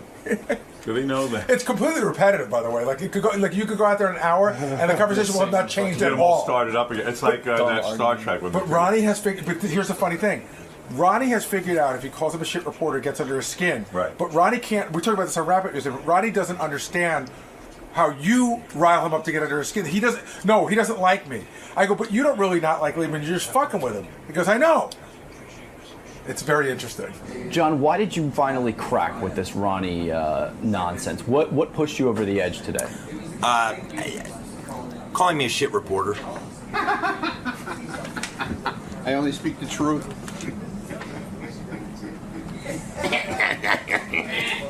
But you're typically able to separate the two. You're typically... I am, but you know what, Greg? I am able to separate the two, but I don't like to be called a shit reporter in front of millions of listeners and viewers of Howard TV. I mean, nobody likes their professionalism questioned, and that was the point. I've never once questioned Ronnie's professionalism. I've never once said Ronnie's a bad security guard, or Ronnie isn't good at his job, or Ronnie isn't good in this way. I was simply reporting a story, which, Greg, I want to point out, turned out to be true. The story I reported was true. He has a pace car. That is the bottom line here.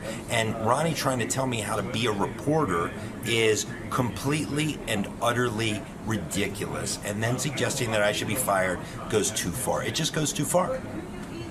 What do you think this speaks to? I mean, why would Ronnie take these roads? Why would he go down these avenues? Because... Fuck. Because when you have no defense and you're backed into a corner, you scratch and claw your way out. And that's sticky fuck. I'm always watching you. Exactly. But this Ronnie thing is not going to end, because the reality is, when you break it down, he knows how to push my buttons and I know how to push his. This may go on forever. Just remember, I'm here behind you, man. I'm always around. Watch those cupcakes. He's putting on a few pounds with the cupcakes. He's worried about me watching cupcakes. You should be watching the TV screen, man. Is it safe to say that the honeymoon is over? That your, that your little golden era that you enjoyed my the first 1 year. year? You know, this week marks my 1 year. I think the honeymoon, or maybe it was, it marks my 1 year. So my honeymoon's over. But, you know, at the end of the day, we'll just have to see what happens moving forward. Keep up the good work, John. It's a sign of your solid reporting that you've started to crack some of the team members around here. Thank you, Greg. You're next. Sucks.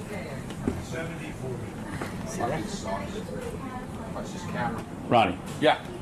You get a special kind of kick out of when you get a rise out of John Lieberman or any of the news reporters. You know, everybody's got their guy they pounds on around here. I'm one of the guys that gets pounded on by everybody. So you know what? I like giving it back now. I like it, man. I'm pounding. No more punching bag. I'm pounding, man. You're doing the punching. I found my punching bag. And that I know how to get to him. I know how to get to him, man. Could you close that door, please? Why did this story Thank you, sir. in particular get to you? I mean, there have been far worse things reported about you than having a pace car. I just want to be left alone. Leave me alone when it comes to that. But don't you Do you think... want people following you around the fucking street? Well, of course not. But don't you think... I mean, I don't mind. I like people. I like doing the comedy shows. I like going out there and seeing everybody. But I don't need them following me around in my car. Do you get my point on that? Do you not like Do John... you get my point on that? I thought that was a rhetorical question. Do you get my point? Yes. That's all I'm asking. Yes. Do you get my point? Yes. When I... Never mind. You're like the rest of them. But why did this story in particular really set you up? There have been far worse things. I just told you. What don't you understand about that? I guess I didn't get your point. What don't you understand about that? Yeah, I guess I didn't get it. I guess not. Have a lovely day, please. All right, Robin, let's hear from John Hein. John Hein, what's on the wrap-up show right now? Scott DePace denies that he must be notified when he's being shot on camera. Yeah. Oh, everyone's got rules all of a sudden, but we're going to clear all that up. Edict in these parts. Just keep the... I am the boss around here. Keep a camera on him. That's it. No more rules with it. Everyone has special rules. Tim all of a sudden goes, don't tweet this, don't put this on. This one, Doug Goodstein has the rules. Everyone's got rules around here. This is how we make a living. If you don't like it, you should work somewhere else. So can we put a camera on you when you don't realize it's there? There's a camera on me all the time. No, but when you don't. When I'm doing the show, during the show hours, there's a camera on me all the time. That's it. What do you? I never once said it can't be. I just want to know when it is. It's on you now. It's on you all the time. Now you know. So how can you not know? It's on you all the time. So, all right, and now you know. That goes for everyone, right? I could just walk up behind him with a camera. Anyone here? Sure. At any time I want. That's what we do all day. What do you think we're doing? What do you think's in the halls with Howard TV? You work for Howard TV. There's a light on and you know that it's there. This is totally hidden. What? Hidden? Get out of here. Scott, when there's a what camera, show do you work the for? The studio is not lit, so whenever there's a camera on, it should be a light on.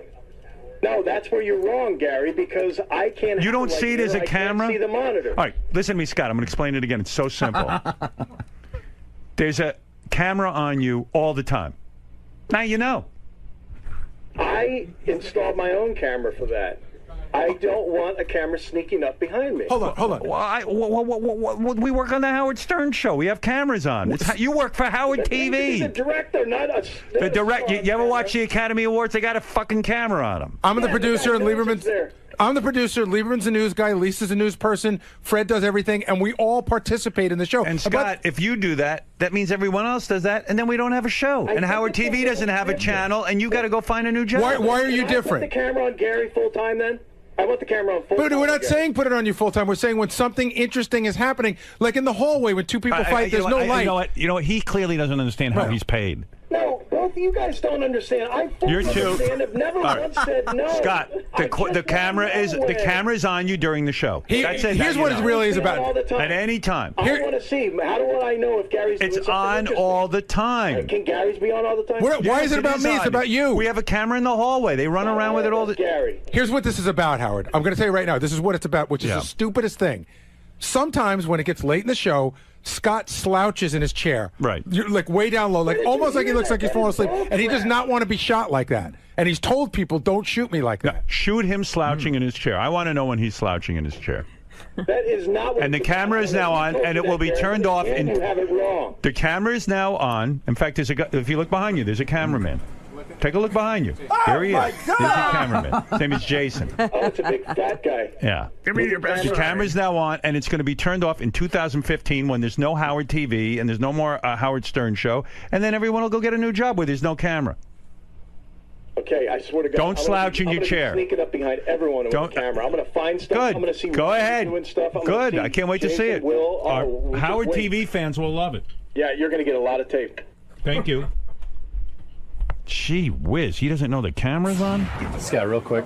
What's Howard not understanding about your... Oh my God, fucking everything. Everything he gets wrong. It's unbelievable at this point.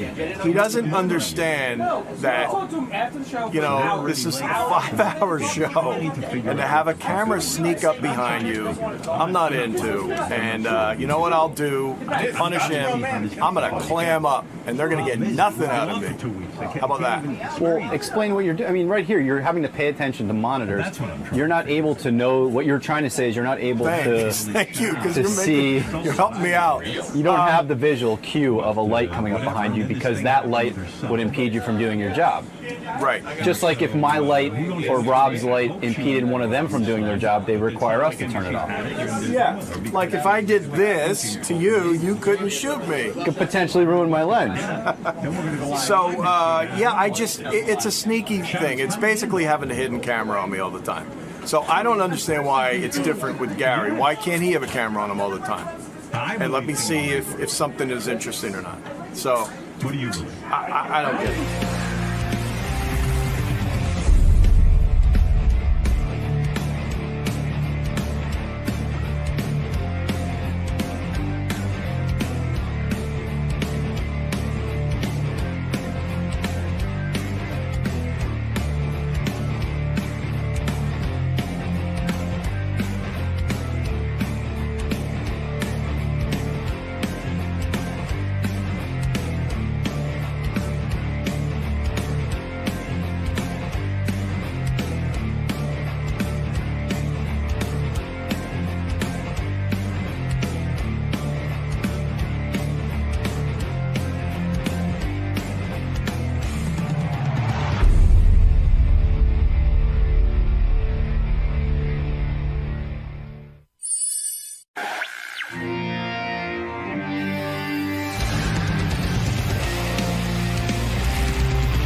Did Roseanne lay down any rules? Was there anything to not speak about?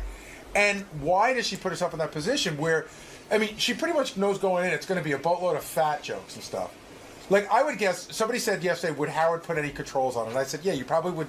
I didn't say this on the air, but in my mind, you wouldn't want anybody to talk about your ex-wife. You want anybody to talk about your kids. Right.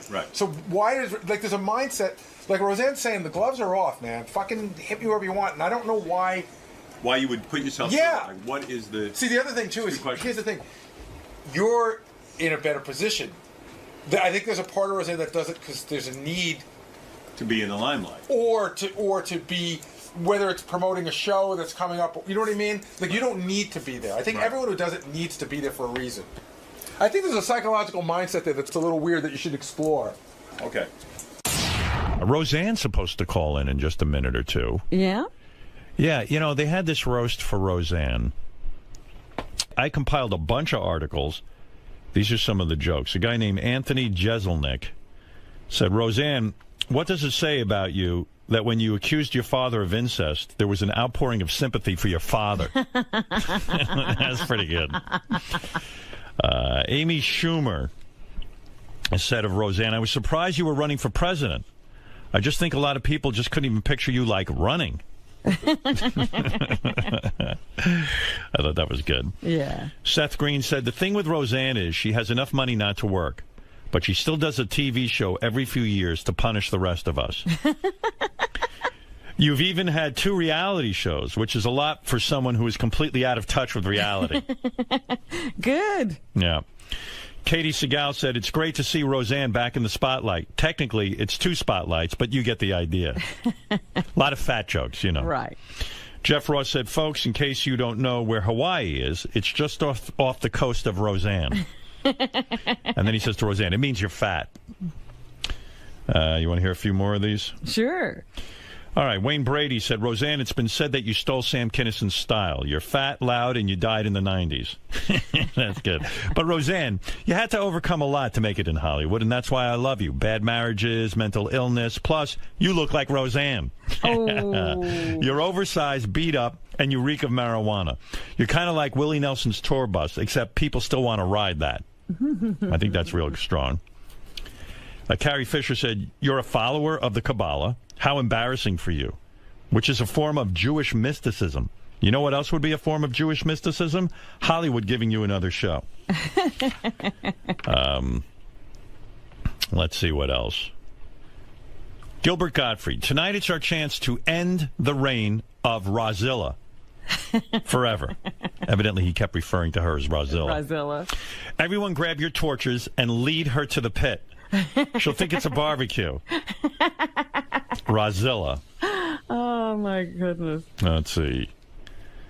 What did Tom Arnold say here? A lot of these we heard already. I had Rosie's face tattooed on my chest. Believe me, it's hard for a woman to have sex with you when Roseanne is staring at her. Yeah. It's even harder to masturbate. Rosie, this is true. Had I loved Tom Arnold tattooed... Oh, I said... Rose, I don't know, this is weirdly written, but he had I love Tom Arnold tattooed... She had Tom Arnold... I don't know what this is. Rosie had I love Tom Arnold tattooed on her hip, which made me the 4th largest property owner in California. Oh. I knew there was a good joke in there somewhere. Rosie, there's no reason to be jealous of my wife, Ashley. She's tall and thin and wasn't even born when we were married. Plus, I've learned from your biggest mistake. I made her sign a prenup. I thought that was pretty good. To Roseanne's boyfriend, I want to say to you, man, no matter what, you've got to stick with this woman. She may not be the perfect wife, but trust me, she's the worst ex-wife on the planet. Literally. You do not want to be the guy on the couch with your date and hear how small your penis is on Saturday Night Live. And then The View, and then CNN, and then Al Jazeera. She holds a grudge.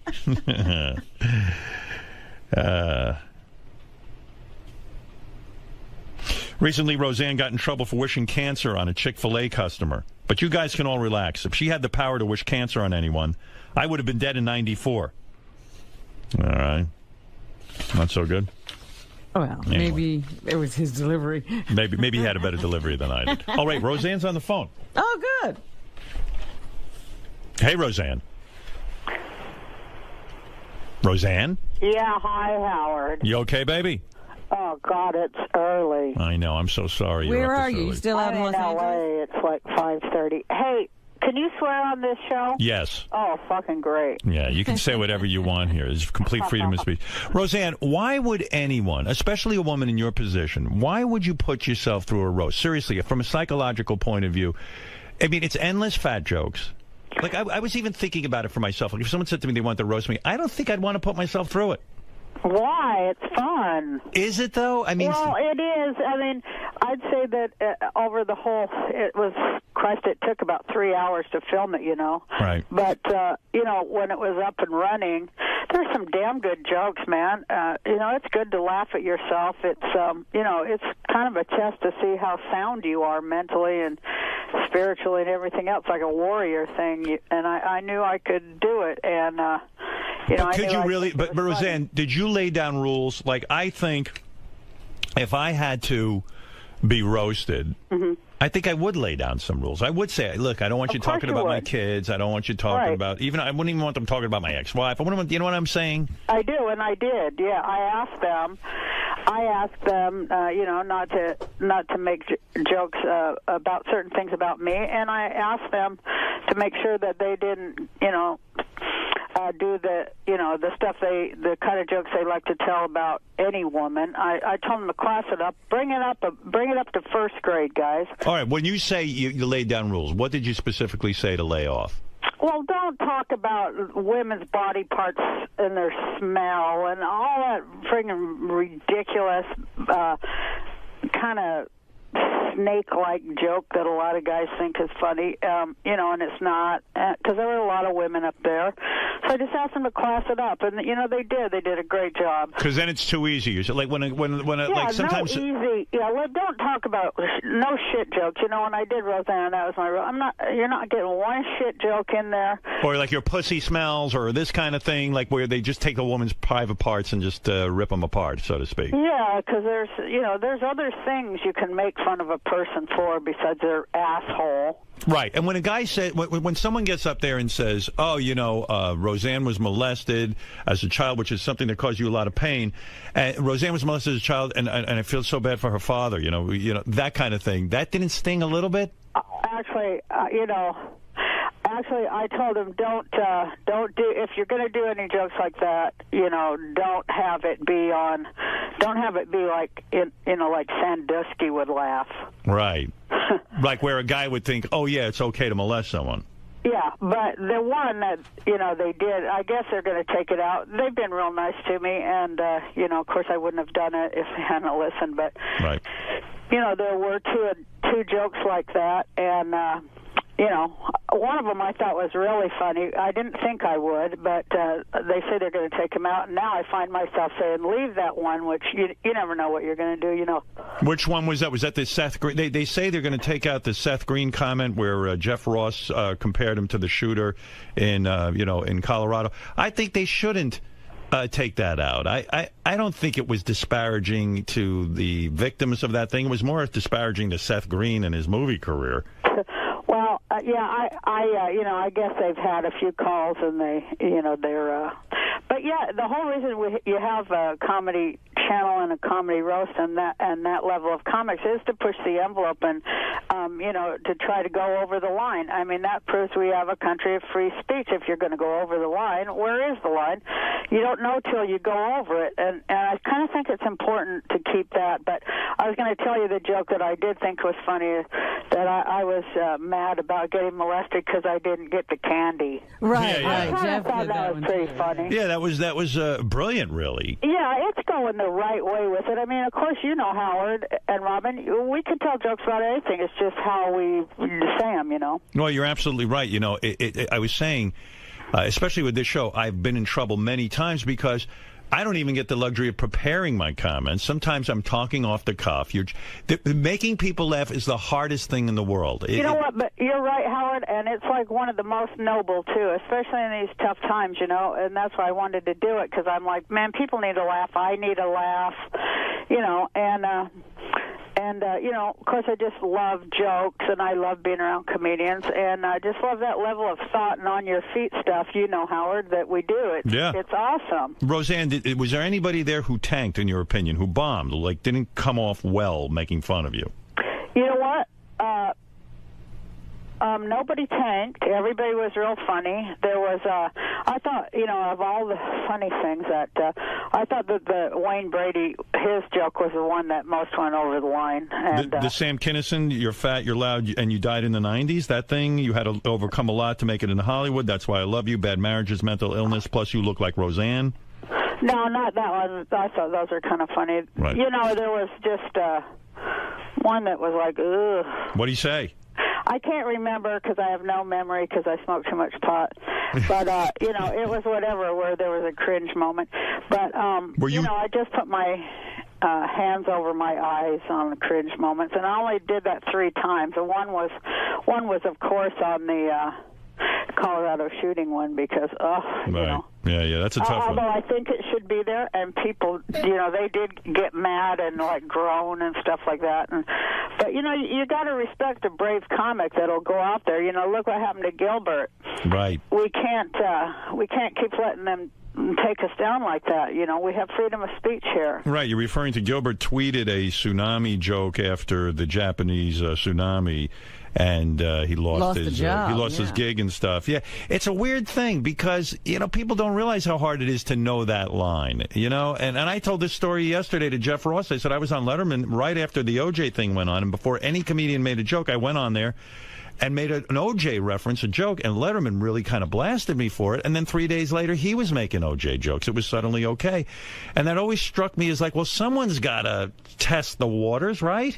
Yeah, and also I think psychically, the one that tells the first joke is the one that kind of bursts the toxic bubble that we're, like once we laugh at it, right. We kind of heal it a little bit, I think, Yeah, it's a tough line. Did you recently apologize for some of your tweets? You know what? I apologize that I used the wrong word to convey a thought. It's really hard on there because you only get 140 characters, and right. I used the wrong word. I realized after. I couldn't understand why people were so angry, so I reread it about 50 times, and I was like, well, what? And then it hit me that I had used the word deserves, and it's not at all what I meant.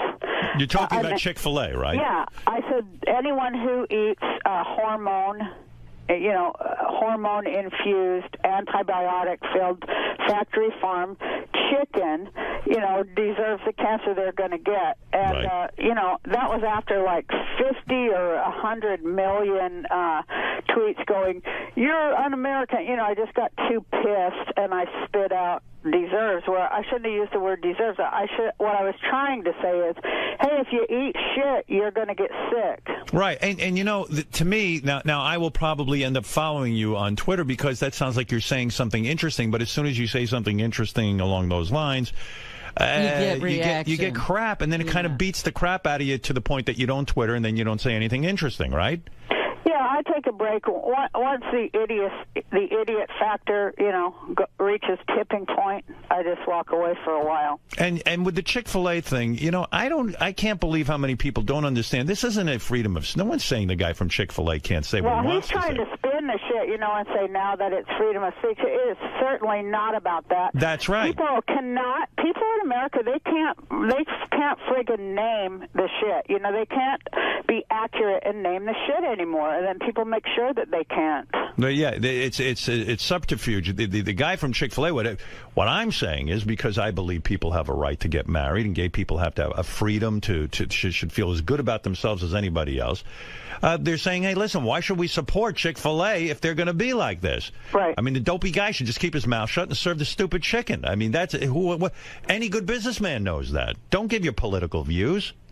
Yeah, especially when they're that extreme, and they include, like, deporting gays. I mean, it's not just about gay marriage. He says it is, but that guy, Mr. Cathy, he gave $5 million last year to these real extreme anti-gay things that say that, that gays should be deported, among other things, and that, pretty much hate speech, setting them up to get, attacked on the street.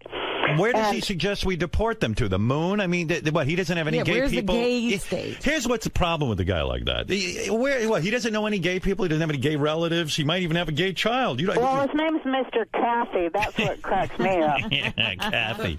Well, maybe that's it. He's a little sensitive. Maybe he's trying to show how manly he is or something. I don't know. Now, are you still running for president? Yeah, I'm still doing it, Howard. And are you actually, in other words, when I go to vote, will I see the name Roseanne there? Well, that's what it's really all about. The reason I'm doing it, Howard, is because it's about ballot access. Now, the party that I was elected, we're on the ballot in 14 states.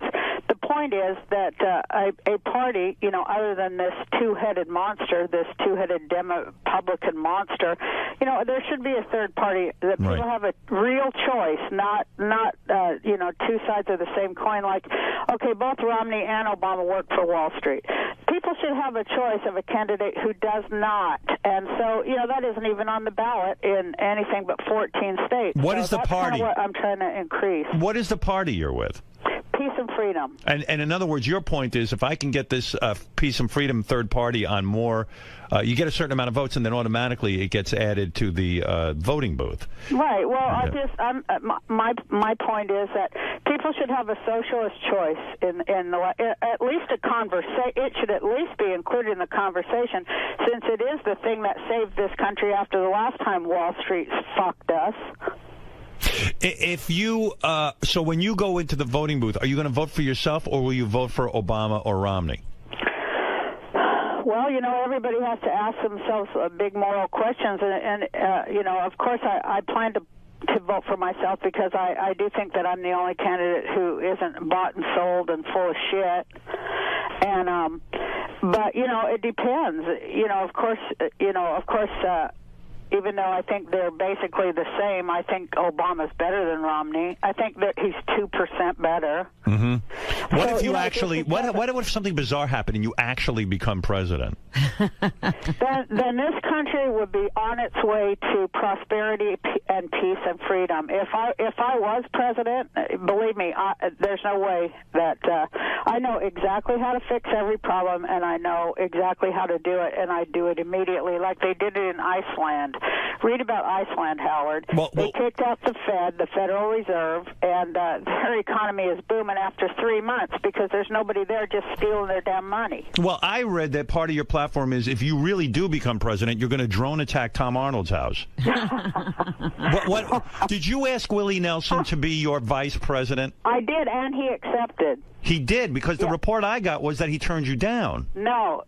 First he turned me down, and then he accepted. And I was so happy when he accepted my campaign and everything, and then like 1 hour later he withdrew. So so you still don't have a running I mate? want some of the shit he's smoking. Yeah. Do you smoke a lot of weed? Because there were a lot of references that you smoke weed. You know what, Howard? I have glaucoma, and I have medical marijuana. In California, it's legal. Do you really have glaucoma, or is that just sort of something you got your doctor to go along with? Well, it was cured, but she's still treating Yeah, right. Well, she's treating it. I'm almost all but blind in my left eye now, and you know, I probably have to have surgery and all kinds of crazy stuff. My eyes are, nothing. I didn't know that. I'm sorry to hear that. Are you baked like 24 hours a day? Is it that much pot use? Oh no, I only I take about one drag in the morning, Howard. I don't do it in the afternoon or at night. Why the morning? That gets you sort of... I have to read a lot in the morning, So you're saying it really does alleviate the symptoms of glaucoma? Yeah, you have a lot of pressure in your eyes, and it does relieve it, and you can see better. But also, I just found out I also have cataracts. Christ, now I'm talking about how goddamn old I am. But can you believe cataracts? It's depressing, isn't it? Oh, it's just so fucking depressing. I guess I needed a laugh, and love being around people laughing. The audience was wonderful, and and talk to me about the decision. Take me through this decision, because I had Tom Arnold on my show, I'd say about 2 weeks ago or 3 weeks ago. And by the way, Tom did a really good job being on the show. He was witty, he was funny, he got people laughing. He was talking about Arnold Schwarzenegger and his time on I'm glad people like him and think he's funny now. When we were married, everybody was saying he wasn't funny. You're right. And I was one of them. Maybe we would have got along better if we hadn't had all that pressure constantly saying, that he's not funny and all that shit, which I felt they were just coming after me anyway. But, yeah, he is funny. But did that influence you in your relationship with him? Like, when enough people keep saying he's just using Roseanne for her money, he's not funny, he's a user, he has no talent of his own, do you start to actually believe the people who are saying that? No, I never believed it because, he was, I knew he was funny. I hired him to write for me. That's how we, made a relationship. But, it did affect us like, that kind of stuff does affect couples. And, damn right it does. It made him feel real bad. And then he would get mean about it, but he directed at me. So that's what ruined it. Yeah, I've apologized to him. Don't tell them. He'd go, you call them and tell them I am funny, and he'd be screaming until I did pick up the phone and go, hey, I want you to, and then he'd write down what I was supposed to say, or else, he'd just be screaming. So I go, I want you to know, and, part of me, of course, I wanted to defend him, but, it was just like, that was what my marriage was like, walking on eggshells. Anytime anybody said anything, I knew that, it was going to be emotional price to pay. Like a lot of people who have unhappy, what do you call it? Spouses, it makes your life fucking hell. Yeah, I never even stopped to consider that. Like all of the shitty thing, and I count myself among them, and I've apologized to Tom about this, because, Well, hey, I thank you, because I'm damn glad I ain't married to that son of a bitch anymore. Yeah, right, I know. But in a way, when you saw him at the roast, was there a part of you that still loved him? I thought his head was fucking huge. I couldn't believe how big his head got. Well, it seems like he's done some plastic surgery, right? I have no idea. We haven't even talked in 19 years.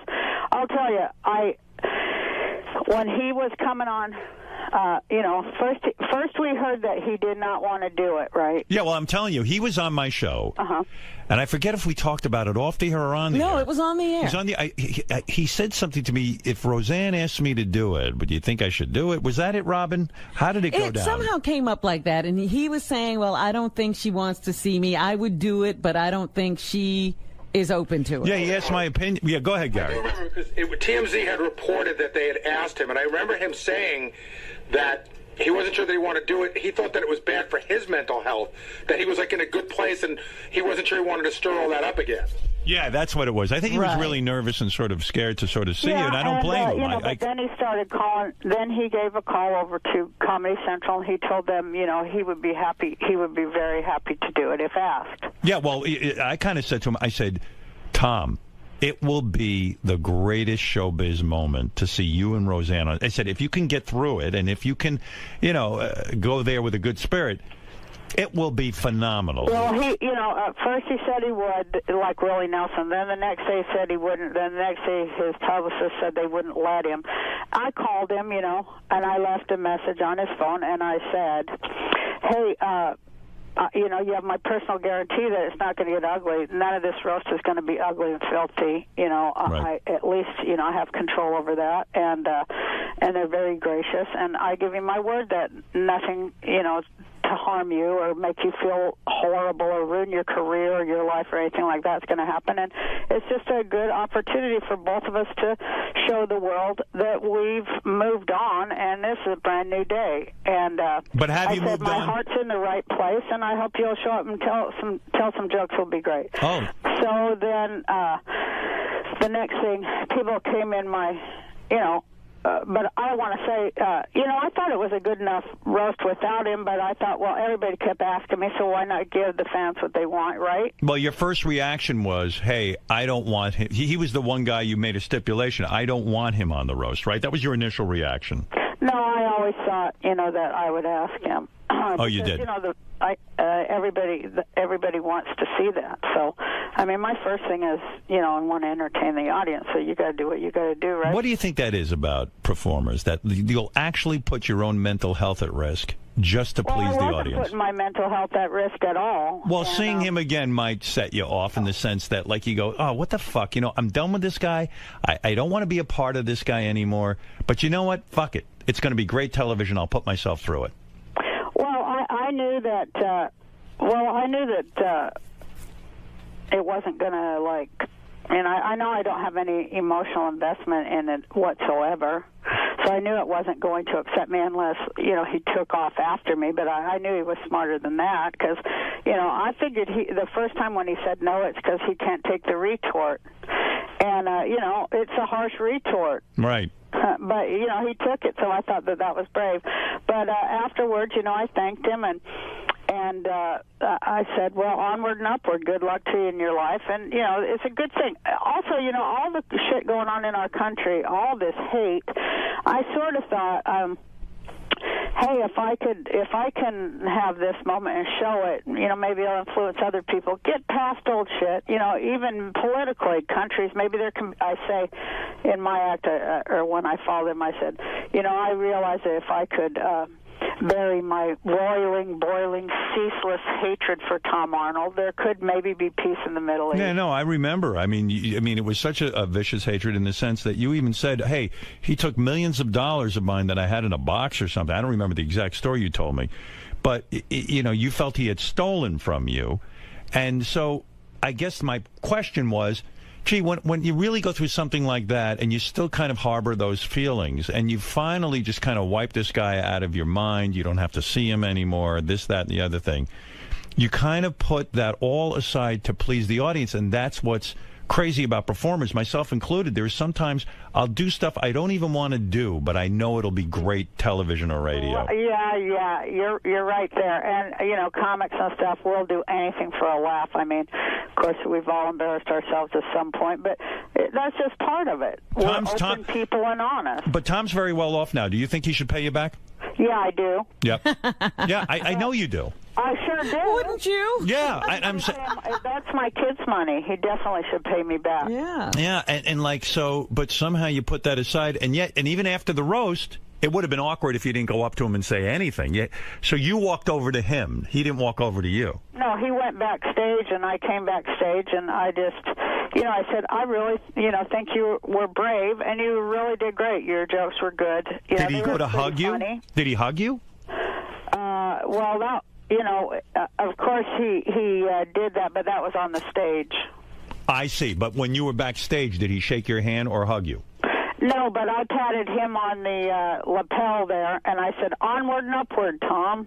Let's roll. Let's go." There was a report that backstage he tried to steal your purse. Is that true? No, I didn't have a purse. You did not have a purse. No. You do not have to bring it. After he was done and he came off the stage, you know, I was like, "Oh no, that was an awkward moment." And I just kind of held my hand up so he could kiss my hand like the Pope or something. Right. But he went for the full hug, and I was like, "Oh God."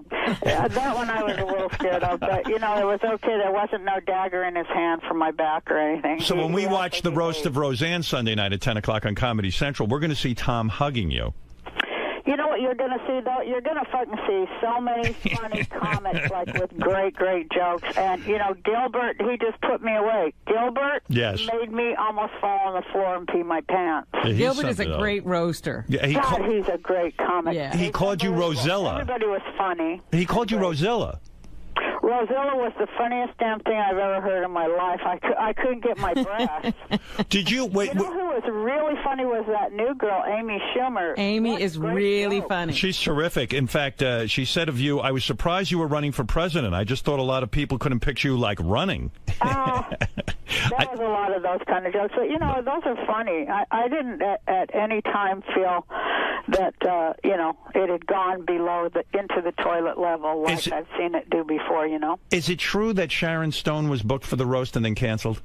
Well, you know what? She's doing a movie, and they moved their movie schedule, so it wasn't, you know, she couldn't get out of the movie, so, you know, she apologized and all that stuff. You believe she's actually doing a movie? Well, that's what we were told. I see. So there was But that's what I was telling you, Howard. There are a lot, and it's often very... She's loonier and shit. I would have had a great retort for her. Yeah.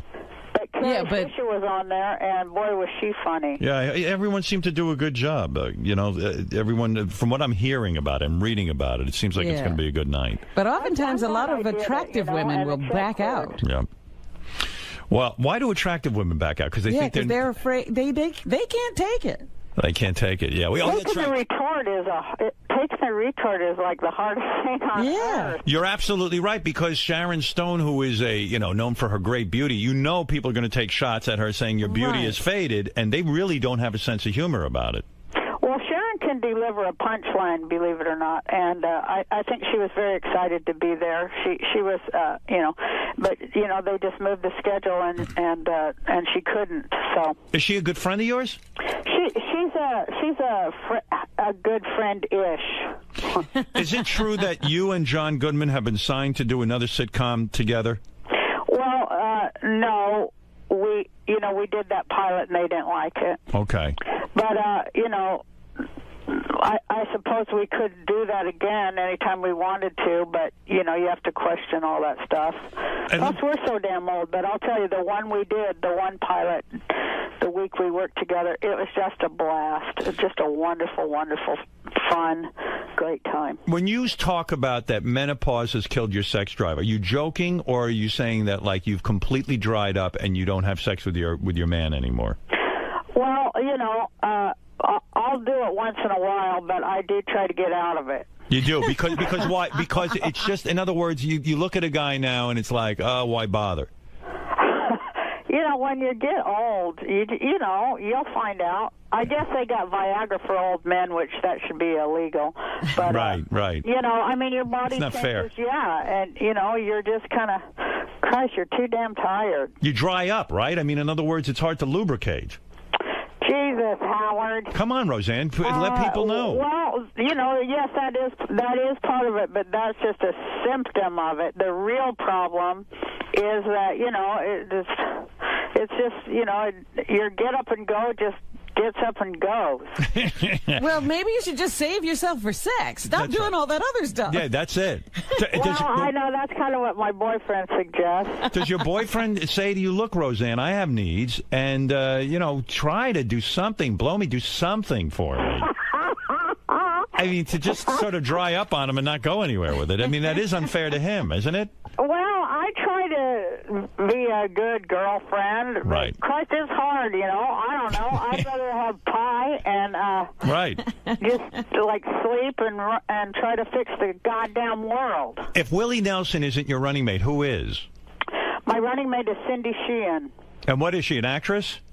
Cindy Sheehan Hunt, remember the woman who she lost her son Casey in Iraq, and she occupied George Bush down there in Crawford, Texas. The Iraq War protester. Yes. Yeah, so she's your running mate. All right. Yeah. All right, so listen, I've got the whole story now. Let's review. Okay. We first want to say she showed America that she can get past things and reunited with Tom Arnold for television's sake. She did it. She sat like Jesus. She sacrificed herself for you, so you should watch.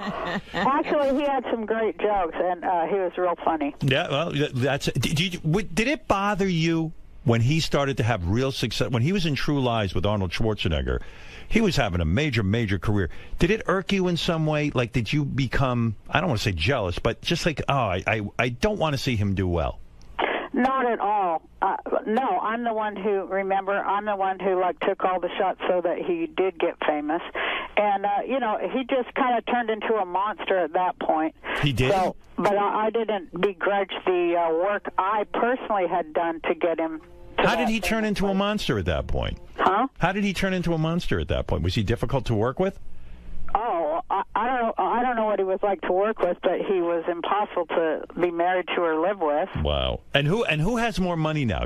I would still think you have more money than Tom, but I don't know. I have no idea. I don't know. I don't know how much. He's done 50 movies. I don't know. Do you think he might have more money than you? Probably. That's the way shit goes, isn't it? Well, you have to think, though, he had a couple of other marriages where he didn't sign prenups, remember? Oh, Is that's that right? Yeah. He might be cleaned out, too. Well, I don't know. I do wish him well. He told my boyfriend on the show, he said, whatever you do, stay with her. She's a horrible wife, but she makes an even worse ex-wife. Right. Do you really wish him well? Seriously, if I gave you the power now to wish him well or to wish him ill, what would you wish him? Of course, I wish everyone well. You do? Of course. Otherwise, I'd have all that hate inside me, and I'd be a miserable old bitch, and I'm not. Right. Did you always know that your TV daughter was gay? Was that a shock to you? Who, Sarah? Sarah, yeah. I know Sarah now. I've been on her show. Yes, I always knew she was gay because she liked Jodie Foster movies. That's the sign, right? That's how you know. I used to make fun of her. I'm like, come on, Jodie Foster. Especially after Jodie Foster did that one movie where she played the grand same here. That one where she couldn't even talk. Nell. Right, Nell, right. Anybody who liked that movie, they were definitely they were undecided on their sexuality and their humanity. Why was no one from your former huge hit sitcom on the roast? Do they not like you? Do they not get along with you? Why was Sarah not there? Why? I mean, Tom, of course, was a writer there, but aside from Tom, Sandra Bernhard. I'm trying to think who else was on the show. Tom Goodman. Where the hell was he? John Goodman. John Goodman, not Tom. They were all asked, and people had other commitments, or they're, what it is, Howard. You know this, I think. Okay. Everybody's got a publicist. Mm-hmm. And, they're really Satan's hordes. Yes. They really do all. They're all like, it's all just image. And do you have a publicist? Yeah, but he's not like they are. Well, and everybody's like, you can't do that because you won't look this and that. I mean, obviously, my publicist doesn't give a shit what I do. Right. But, I think they stop them and they say, oh, you're going to get up there and you're going to get called names. People, again, Howard, you got to have a thick skin and, a good sense of humor about yourself to take the retort. And a lot of people in Hollywood, as you know, Howard, they don't have a sense of humor about themselves, and they're like overly sensitive, right, big whining fucking babies. Right. No, you make a good point. I mean, it's a hard thing to take. So, okay. You don't want to put yourself out there to just be knocked when you're trying real hard to get a job, and that's the other part of it, too. And why I asked Comedy Central, could we not, have people walking away feeling slimed? Right. So, they did a good job, and they let me bring in some new writers, and they got some new writers, and I noticed a few of them were women, and that's a big step up there for Comedy Central, and I was glad they did it. And I think they should continue looking at hiring more women writers. Roseanne, should Romney have to release his tax returns? Not only should he have to do that, yes, absolutely. He should give back every dime he stole from the American people. There'd be no problem in this country whatsoever. Everybody be living great. And will you release your tax returns? I know No. there's a big call for no. Hell no. You won't do it. Well, I mean, if I have to, I will. But what? I mean, I don't. I'm not stealing any federal money. And Romney. There's questions of that. But certainly, I've never even been within 5 feet of where they got all the money hidden over there in Washington. You feel Romney stole from the American people? I think he stole from God and the world. I think the guy's like the biggest friggin' thief that ever lived, and he's self-righteous about it on top of it. Listen, Roseanne, you've said it all. You know you've said it all. Mm-hmm. Not all. Close to. All right, that's true. You got a little shy when it came to menopause and drying up. Well, because I have grandsons, Howard. Listen, they need to know about this. One day they're going to get old. They're only 2 or 3. They need to know about drying when up. When they were 5, my one grandson said to my boyfriend, he goes, "Why you want to have sex with an old lady like my granny?" Yeah, that's nice. Way to throw you under the bus. Listen, it's great talking to you. Come see us when you're in New York. Yeah, I really appreciate both of you. You're doing great, and thanks for having me. All right, I love having you on. Good to talk to you. Thank you. Bye, guys. All right, bye, Roseanne. That's Roseanne. I don't know if she's saying Roseanne Barr anymore. Maybe she went back to it. For a while, she wasn't Roseanne Barr. Well, was she just a one-name person, Roseanne? She went to. Remember when you went to Ophelia? That's where she got the idea. Yeah, go ahead.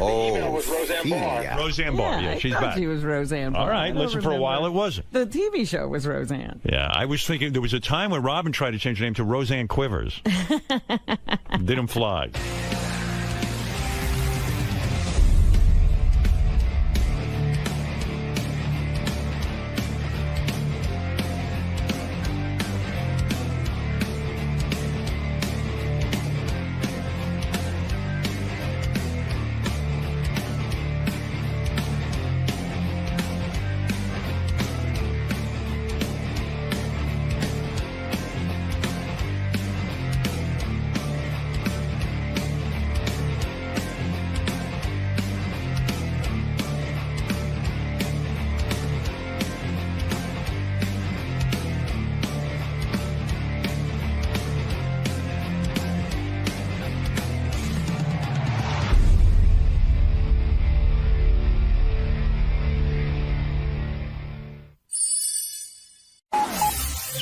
This is the best of the wrap-up show. A recap and behind-the-scenes look with John High and Gary Dell'Abate.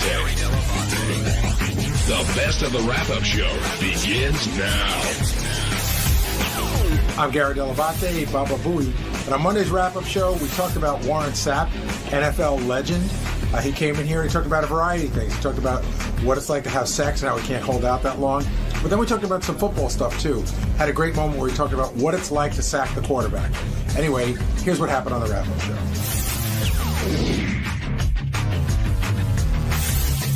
I want to start off with Warren Sapp.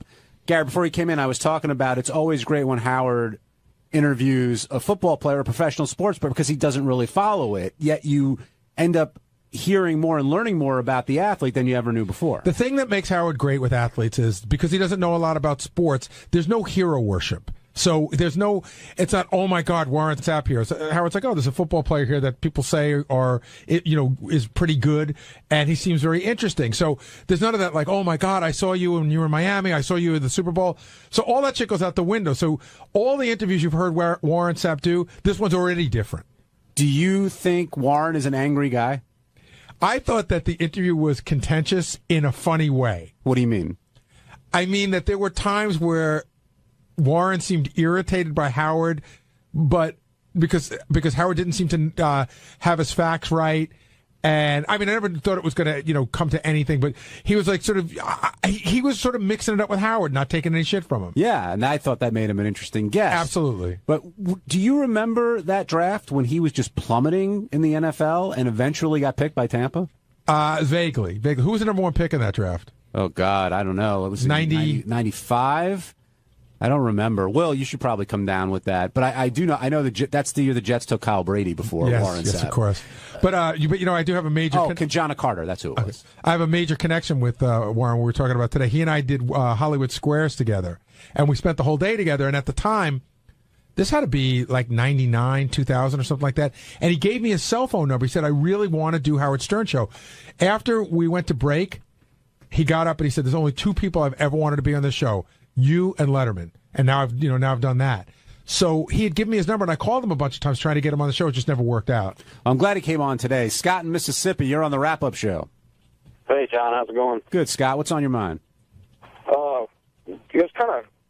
I'm glad Gary brought up the bounty scandal with the New Orleans Saints with him because, for a guy that says that he had a conspiracy theory on his draft pick, he sure does, and how people make up evidence, he sure didn't have a whole lot of opinion on that whenever he brought it up.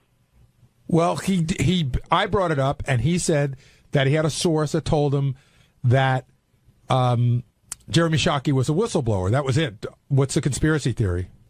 Well, the fact that the NFL hadn't brought out any evidence against the Saints, except for like 200 pages that they claimed to have 5,000, and he just didn't have a whole lot of opinion on the bounty scandal in general. Just the fact that he had we didn't ask him whether we thought it was wrong or right. He basically said, "I think it's a bunch of bullshit. I don't need $1,000 isn't going to make me hit a guy any harder." Which I thought was interesting. Like that is why are people offended by it? Was it the hit to injure somebody? Yeah, right. In other words, you're giving somebody money if you can knock somebody out of a game. And even though football is an incredibly violent game, and even though people get hurt all the time, to say that you're going out there, I mean, I guess you could say, I'm going out there and I'm going to, play my best, but you can't say I'm going to go out there and, so the bounty wasn't just for a tackle, allegedly. It was for an actual injury? It could be for a variety. If you knock a guy out. If you knock somebody out of the game, you get X amount of dollars. If a guy limps off the field, whatever it is, that sort of thing. But, yeah, Warren made it very clear. He was like, look, the money's nothing at that point because they're all doing very well in the NFL. And I thought with Shockey, he said he had a source and that was it and kind of wanted to move off of that. I will wonder, because Warren works for the NFL, right? Right. Well, he works for NFL Network now. He was on NFL Network and he's on a show on Showtime called Inside the NFL, which I believe the NFL controls pretty well too, right? He's not on Inside the NFL anymore. But I'm saying, when I brought it up, he said, I'm on the NFL Network. He goes, he said it when he was on the NFL Network, but he got thrown off the show he didn't say it on. Right. That's the show he got tossed off of. But I thought I thought there was a lot of very interesting insight into football today. He kept bringing up the point, like, I play for pleasure on Sunday. It's the other 6 days they pay me. He goes, I go out there, that's pleasure.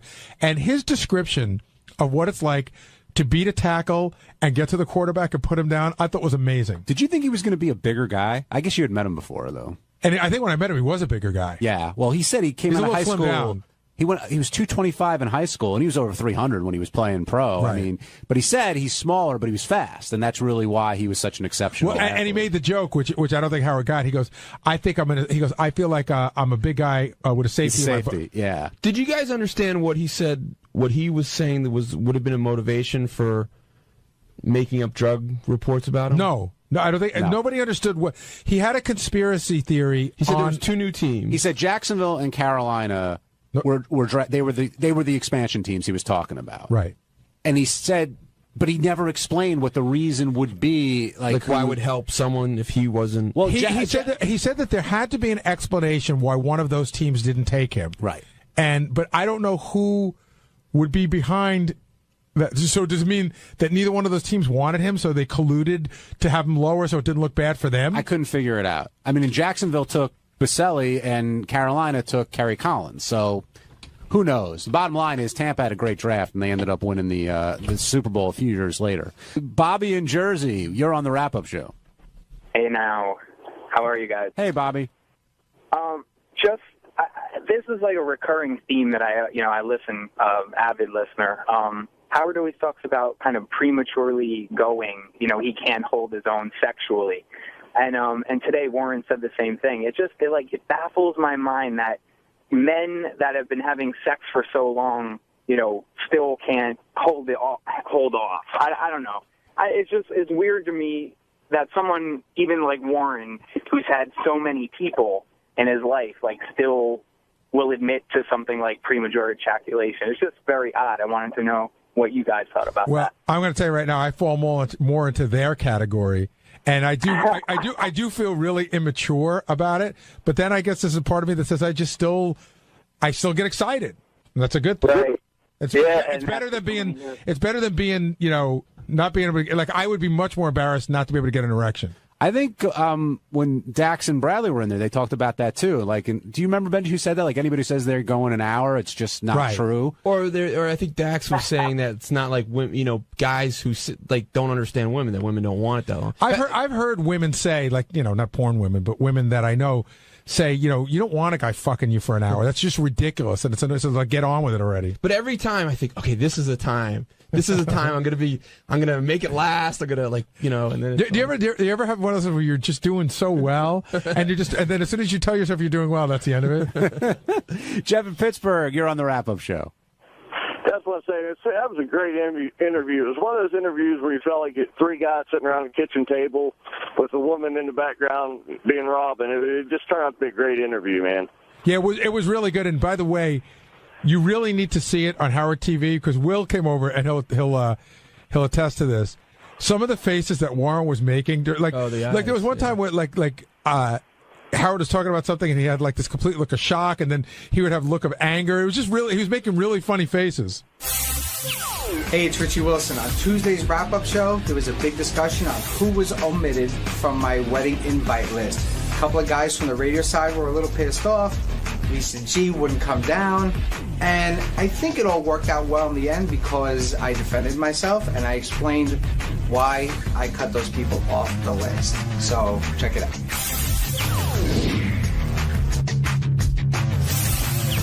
And we're going to get into Richie Wilson's wedding list. Some people left off. Some people, only actually 4 or 5 left off, mostly everybody included. I think on this show, the only way, not the only way, but almost the only way you find out how someone really feels about you is when these situations occur. Well, I got a question for Richie. Did you see this bit coming? Oh, yeah. You knew it was inevitable. Right. And when you're in it, Richie, I mean, you said yourself, you're black and white. This is how you stand. If someone doesn't like you, you want to know. And I'm sure you feel the same way. If you don't like somebody, you're going to let them know. They know. So did any of this come as a surprise to anybody today? Richie does let people know, yes, right? He does. Where there are a lot of people here who I mean, with everything, if I like a restaurant, if I like a movie, if I like this, it's different yes with people. No, but it's yes and no. I'm not going to people are at restaurants, but I'm not going to blow smoke up your ass or up anybody's ass and be smiling to their face and then not like them or talk shit behind their back. I think that the one thing I would disagree with you about today is when you said it's black and white. It really isn't black and white. In other words, there's people that I like here, and there's people that I like more than others here. And the people that I don't like as much as others doesn't mean I don't like them. It just means I haven't gotten to know them as well. And so there's a lot. It's not black and white. I don't need to love someone or hate someone. There is a middle ground. There is. Okay, then there's like, indifferent, and don't like. Well, no, there's like a little bit more. It's not like, indifferent, and hate. But I mean, it is to you, okay, maybe. like Steve Brandano. I like Steve. I am very fond of Steve. But I think we have maybe 4 words a year to each other. But okay, you know what I mean? So, and I like Steve. But you got to the point where there were 5 people. Actually, no, there's more. There's more. Ralph's not on the list. Is Tracy? Millman, yes. Because Rachel and Tracy hang out a lot off the air with Richard, Christie's wife, and all those girls hang out. I totally understand me being off the list. Totally get that. I was surprised at Will and Steve because it just seems a little glaring. But I think that having done this, it's always glaring when you leave somebody off. Yeah, Will, you seem surprised in the sense that not that you were left off, but like Jason and other people were included. Yeah, no, I did not expect to be invited to the wedding. But then when I saw that everybody else was invited, I go, okay, this is a message that he doesn't like you. No, I like Will. There has to just be not enough to invite him. Cutoff line at some point. Like, okay, why wasn't I invited to your wedding? I invited probably 3 guys from Howard TV. I didn't invite anybody from our news department. That's all he invited from your office. 3 What guys. do you mean? He invited John, Jason, Scott the engineer, Scott, JD, all the on-air people. Tracy. Basically, all the people that his wife had a relationship. Did you invite anyone from the office that you wanted there? Initially, the whole horseshoe, I was going to say no as a whole to. What's a horseshoe? whole The bullpen? area. Yeah, no as a whole to. Right. And Rachel was like, listen, I want John there. I've had a relationship with John. John's a great guy. I want him there. And then I said, okay, anybody else? And she said, Jason. I email Jason a lot. Every time I see him, we have a great time together. I want Jason there. And I said, great. Jason, good friends. Yeah, I was sort of surprised by that too. Every time she's up here, they get they get like a little chatter group going. The two of them. Rachel Fine, Richie Wilson. I like her. She helps me out with the website. We talk dipping sauces all the time. She actually. I went to go see her last year sing in the city, and actually I think that made Richie and I better friends because then we found out we both watched the same TV shows, and And so what's your relationship with Benji? Because Benji's always the wild card. See, it's interesting. This is going to be fun. Benji got an invite without a +1. Benji got a solo invite. because I date Rachel. No, Benji, is that insulting to you in any way? Well, yeah, because I have a girlfriend, and that's a serious girlfriend. And I'll be honest about that. You don't want? Is it specifically I'll tell you don't exactly want her why. there? We had 3 interactions with Elisa. 2 of them were extremely unpleasant. Well, do you know about that? Well, when I didn't get a +1, And I we also don't assumed want it the was a Benji. slight- We don't want the Benji and Elisa show. But Benji, did you know that there were 2 unpleasant interactions with your girlfriend and Rachel and Richie? I don't know. If you want to, I don't know. The first one was the night you brought her to Rick's to introduce her to a bunch of people, and she was very cold and rude to everybody there that night. And the second one was the Christmas party where she was just extremely rude to everybody. Well, she was weird. I don't know that she was rude. She was odd. No, but like when people said hello, it was hi and gave out like the. The bent hand. Yeah, but she was. I look at her. She was under the hypnotic shtick coma of Benji. She was in shtick coma. Well, I wasn't gonna make a big deal, but when I didn't get a +1, I wasn't gonna go because I took that as a intentional. And slight. we figured that you were not going to come. That's the best invite ever. So if I haven't been, he won't come. So it wasn't. It was intentional. No, but we figured we didn't want Elisa there. But we figured if we did that, Benji wasn't going to come. But we like Benji, and we wanted to invite Benji, but we knew. But I think I don't know. You're being very insulting to my girlfriend, who is a wonderful person. And if you don't like her, that's fine. I'm just going by the interactions I've had. They've been unpleasant. But you realize it's hard to split a couple up. In other words, I know. You would be insulted if you were invited and someone said they want Rachel. If Benji got invited myself and not Rachel, I wouldn't go either. All right. I do want to talk about one other thing because the thing that I found most interesting this morning, like I said, I did not expect to be invited. When he said why Will wasn't invited, he had, I thought, a fairly reasonable explanation. Same for Steve. But Lisa G, flat out, you just don't like Lisa G. No, she's a dud. Come on. You want somebody that was going to be fun. And we, listen, in the past, especially in the past few months of the way she's been on the show, with her whole, she wants to be paid for everything. She just left. But are you basing this on the show or a personal relationship? Both. She leaves a bad taste in my mouth. Right, so you don't like her. Yeah, pretty much, and she and she knows that. It's. Does she? I got the impression when I saw her today that she might have learned it for the first time. Oh no, she knows. This came as a surprise to Lisa. I think so. I went back to the office because I dropped off a piece of paper, and I just I said, "Are you surprised?" She's like, "A little."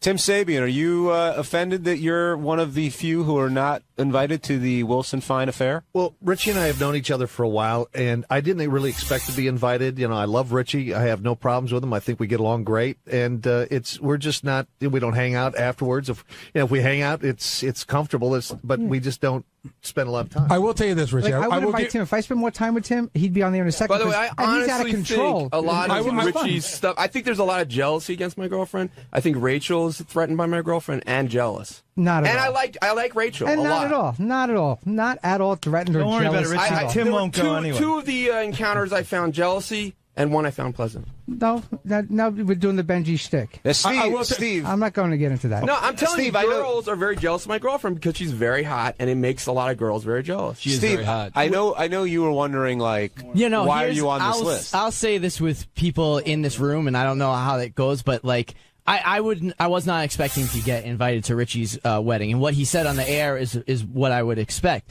The problem is I know there's been contention with Gary in the past. Even Will, and there's been friction with Will and Richie, and I know that he doesn't like Lisa G. So with that math, then that's what worries me, because then I'm either you're the exception. You're okay, but then by that, understand your point. I understand your point. Okay, all right. Because everybody else, like he said, like if Lieberman's going and Scott and JD and blah blah blah. And I mean, Lieberman's only been here for 9 months. Yeah, so then I was just the guy that got left off, which it wouldn't be the first time. So but I also interact with Lieberman a lot more, and Rob Martin I work with all the time, and I hang out. You work with Rob. everyone here all the time. But I hang out with Rob. I hang out with Rob. Rob and I are friends. Look, when you say you hang out, like where do you guys hang out? Like what would you do? Drinking. We go out to bars. Like I set him up on a date with a friend of mine. Wait, hold on, guys. Will, what do you want to say? No, I was just going to say, you can be honest. If it's because you don't like me, I know you say you don't like Gary, then that's fine. But I just wish you would say that rather than... Right, you say you would tell somebody, so I want you to tell them. Will. I like you. I don't know what the problem is. I like you. Well, we also heard the comment, too, that, it was very black and white. Right, like that's what worries me, too. Like, how could that be? If I like you, I don't like you. And I like you, Will. I don't. Right. I mean, I do. I like you a lot. and I mean, there was that one time where you may have thought I was being cold, and you called me out on it, and it really made me say, "Oh shit, maybe I was being a little off to Will," and I felt bad about it. All right, and I made a conscious effort not to, because I like you. Did the because you like Steve? Do people in different groups, like if Steve's rank of like, if someone in the TV room, would they have to have the same? If they had the same rank Howard of TV like, guys not invited to the no. What I'm saying is, who are the Howard TV guys? Is the threshold of like for Steve the same as someone in the Howard TV room, or do you have different? But I also spend a lot more time with the Howard TV guys than I do with Steve. So it is safe to say that you like me more than some of the guys that are invited that work for Howard TV. No, Howard TV. A lot of Howard TV guys aren't invited. The only Howard TV guys that are coming, like the guys I've been around with. Is Phelan coming? Oh, yeah. I've known Phelan for 15 years. So Phelan and Ganji. Exactly. I think what Steve is saying is there anyone from the Howard TV room that you invited because you worked alongside them for so long that maybe you actually like Steve better? No, there's nobody that got an invite just because I worked with them for a long time. You don't like me then. That's I like Steve. No, everybody from Howard TV that I invited are people that I either have worked with for years or I've hung out with outside of work for a lot of... I will give you one piece of small advice if you want to hear it. Just having been down this road myself. Not inviting somebody as high a caliber as Tim, but inviting their right arm, which I'm assuming McClure's invited, right? Because Liza and Rachel are very good friends. Big mistake. For whatever reason, I'm not. Sometimes there were people invited to my wedding that had to be invited. It's just the way life works. But it's our wedding. I got it. It was my wedding too. No, I got it, and I'm just saying. We should be able to invite who we want. You will, and you may pay the price for it down the road. Okay. One last question. How did Tabitha Stevens make the cut? Exactly. Tabitha That's insulting. and I have been friends for years. We email, we text. We're always in contact with each other. Isn't it fun making lists, Richie? I know. Oh yeah. And I sympathize on that level. You went through this. It's obnoxious, but and then the best part is, a year from now, the list could be completely different. That's right. Exactly. And you know what? In 10 years, we'll probably look at those pictures and go, who the fuck is that person? I just celebrated my 20th anniversary, and I turned around to Mary and I go, what the fuck was her name? And Mary's, I couldn't remember. And I was like, what was that guy's name? Remember, we were such good friends with him and his girlfriend, and we couldn't remember their names. Why isn't Steve Brandano in any of these photos? 20 years ago, you're going to look back at those photos and go, wow, remember when Jason was skinny? That's going to be scary. That's going to be scary. Hey, another tip. Tim writes a mean check. So, if there is an open spot. But like, there must have been people you invited that you knew you had to invite when it comes to like family. You had to invite some. You're telling me. Well, my family is very small. You can fit. Right, but I'm saying there's cousins and aunts and uncles that you know this, right? You have 100%. To invite them, and you invite them, and you're sitting there going, I can't believe I have to have my fucking cousins from wherever when there's a friend at work I'd rather have. But that's just the way it goes. I had a section of the room devoted to people I didn't want at my wedding. It was like 3 tables in the back left corner. If you were sitting there, that's like the Scott Salem section of the. I mean, not at my wedding, the Scott Salem section, but general. Right. We call the Scott Salem section the place where the duds section. Right, I know what you're saying. I was at that table at Howard's wedding, right next to Scott Salem. Oh, I know you guys were bitter about that. Who was at the table? Was you and Jason at Scott Salem? No, not me. I had prime real estate. Jason had a different table. So who were you at the table? You and Scott Salem, Haji, Phelan, the kid with one leg. I don't even know if I want to get into the names who are at the table, but Will you can definitely tell you're on the potpourri table. Will was in a different restaurant. Yeah, exactly.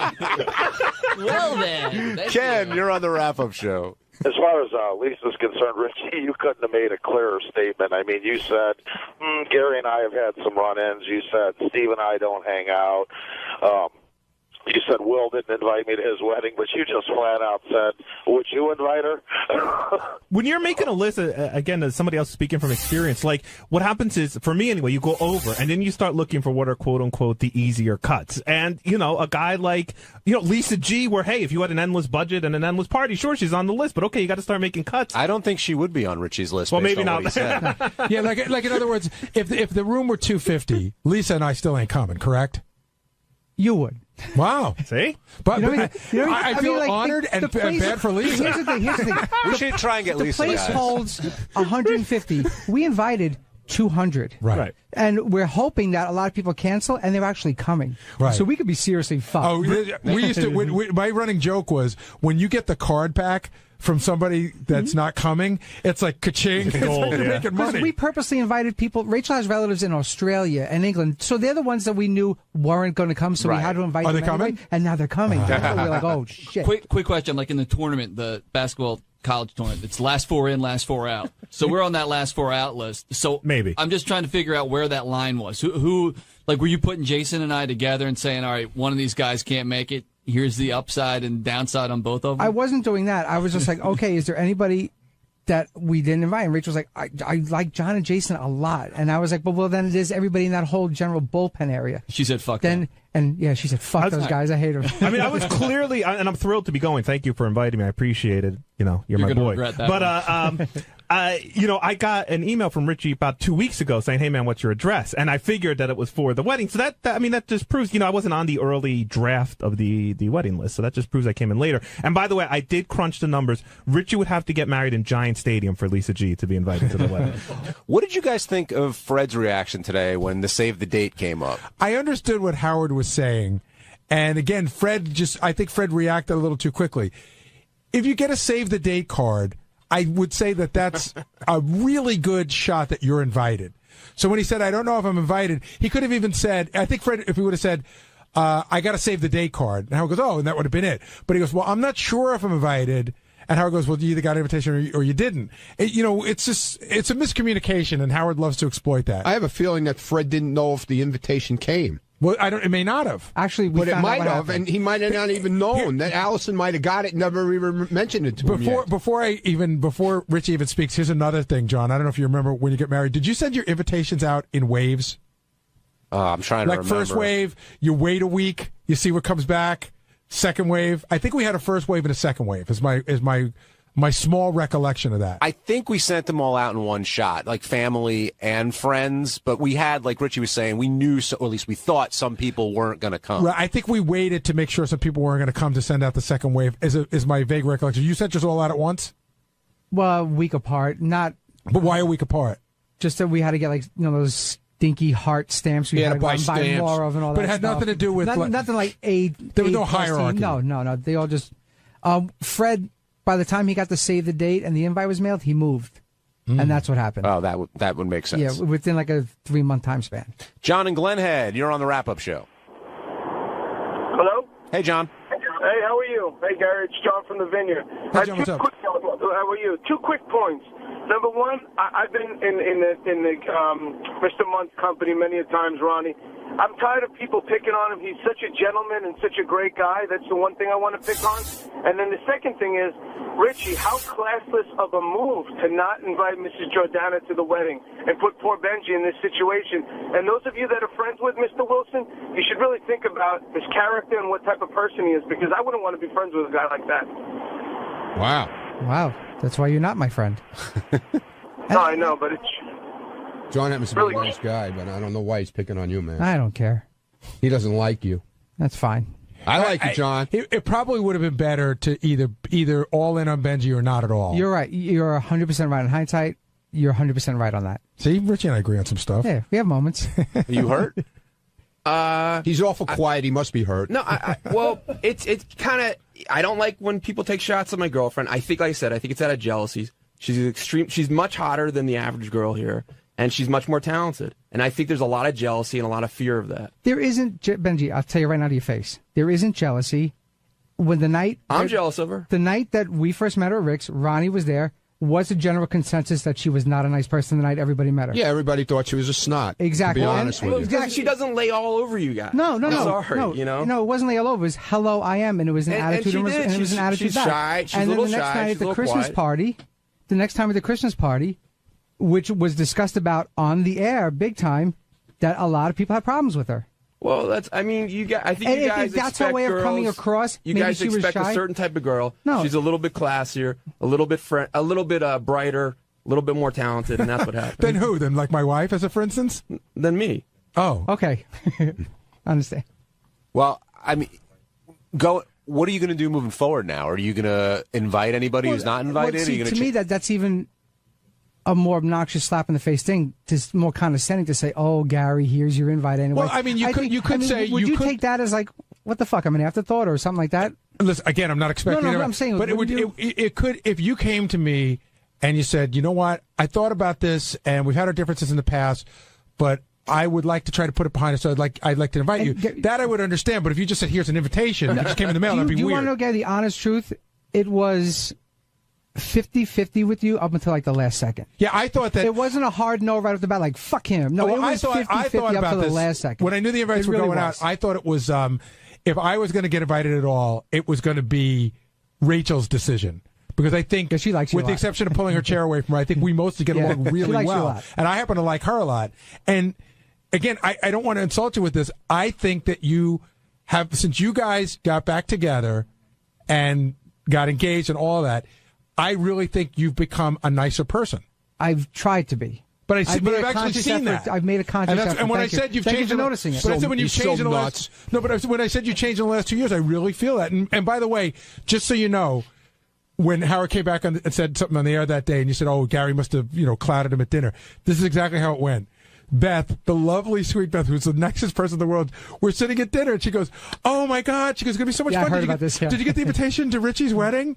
And I go, "No." And she goes, oh. I said, "I won't be getting an invitation." And she said, "Why not?" I said, "I don't think Richie likes me." I said, "We don't get along that well." And that was it. I didn't say nobody likes Richie or anything like that. Right when but I she came was, out the studio, people were like, "Whoa!" she was surprised to find that out. Beth was really surprised. Beth thinks everybody likes everybody. Yeah.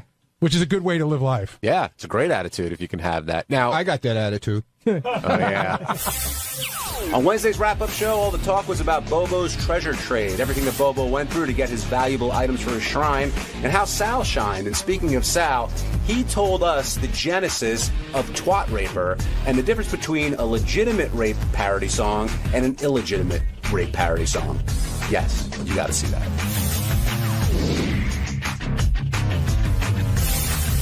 Today's show, the main attraction, I guess, was Bobo and Bobo's treasure trade, the jingle that we can't get out of our heads. And so much went into this game, and a lot of different games were being played during it, but Bobo had no idea what was happening. He knew to bring in his stuff, but he didn't know that he was going to possibly get anything. That all came as news to him.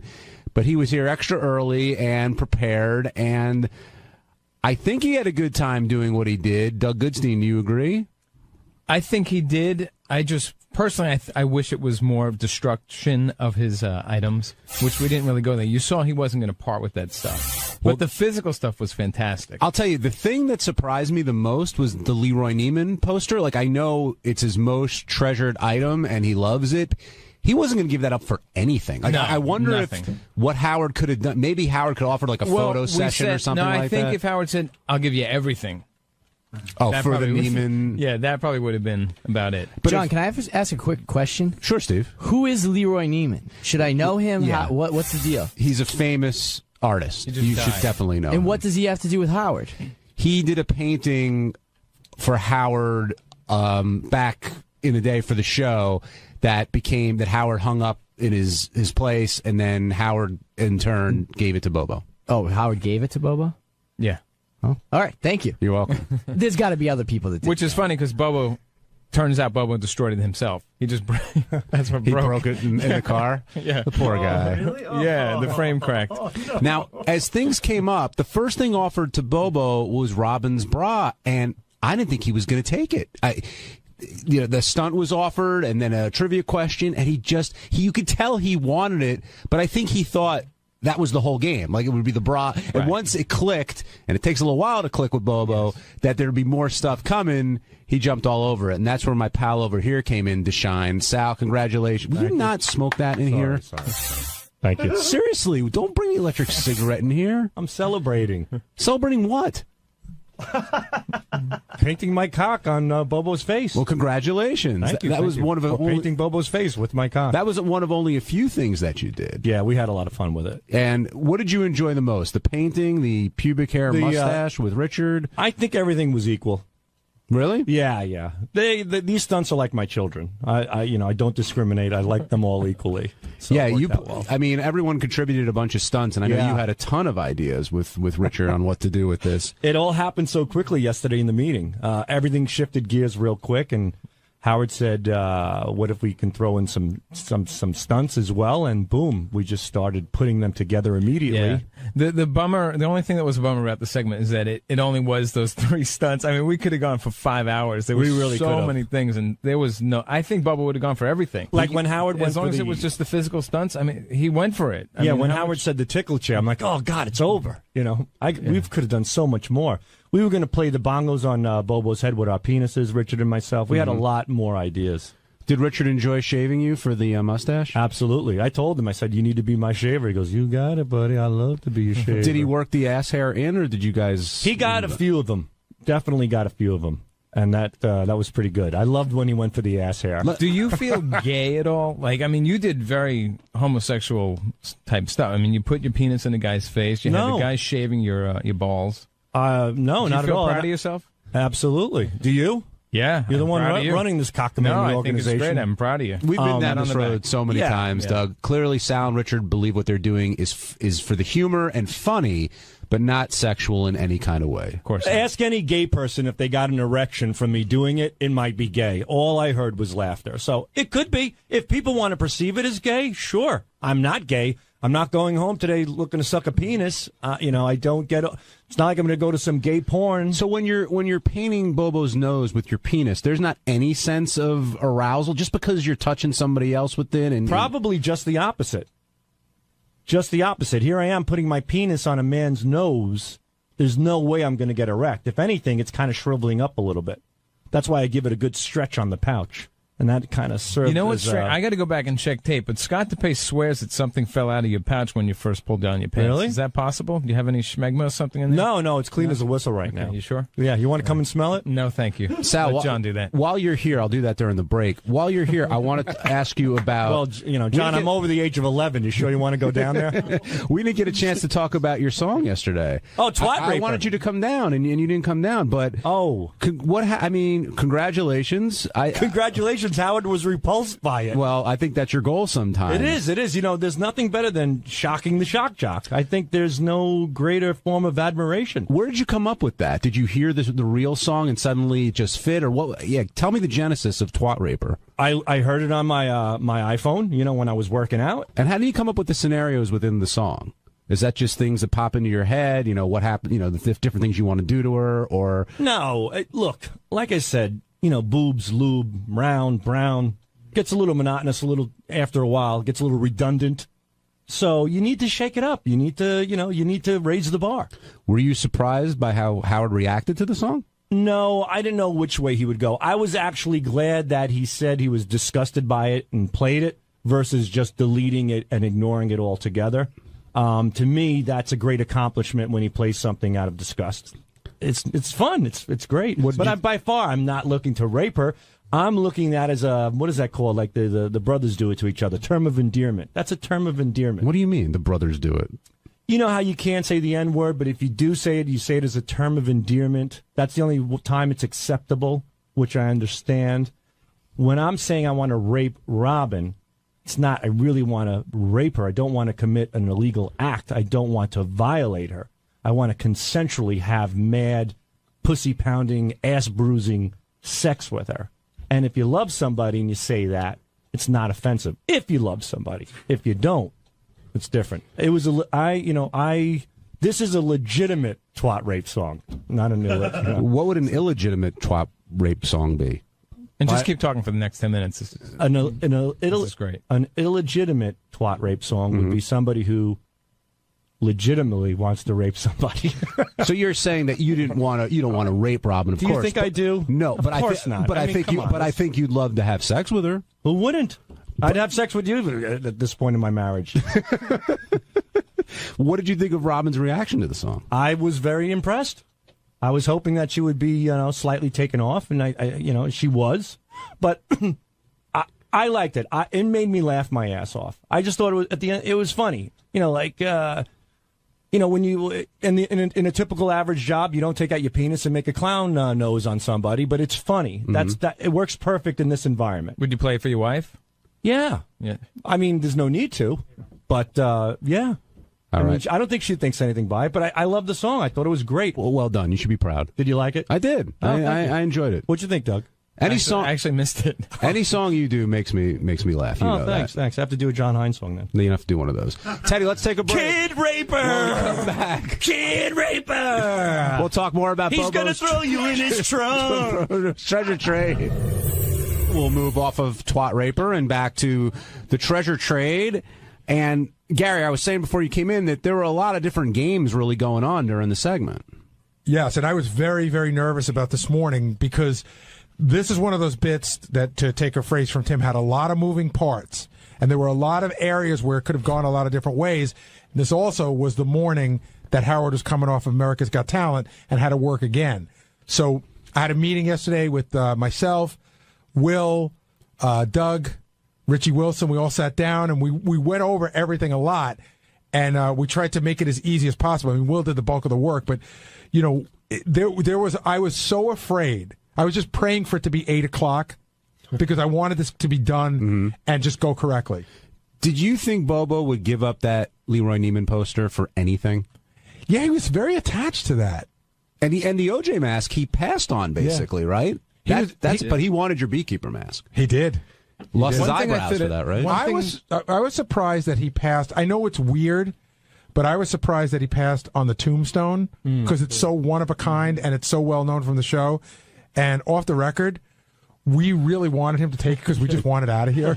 It was almost like garbage. We're like, please win it so we can get rid of it. Did you know, why? Did you hear why he said he did? Yeah, he said he thought it was. It freaked him out. He thought it was too. freaky, but he's like a tribble attached to Howard. He feels what Howard feels. But I don't think it only freaked. It just didn't just freak him out as a death kind of thing, but like the thought of Howard dying is so upsetting to him.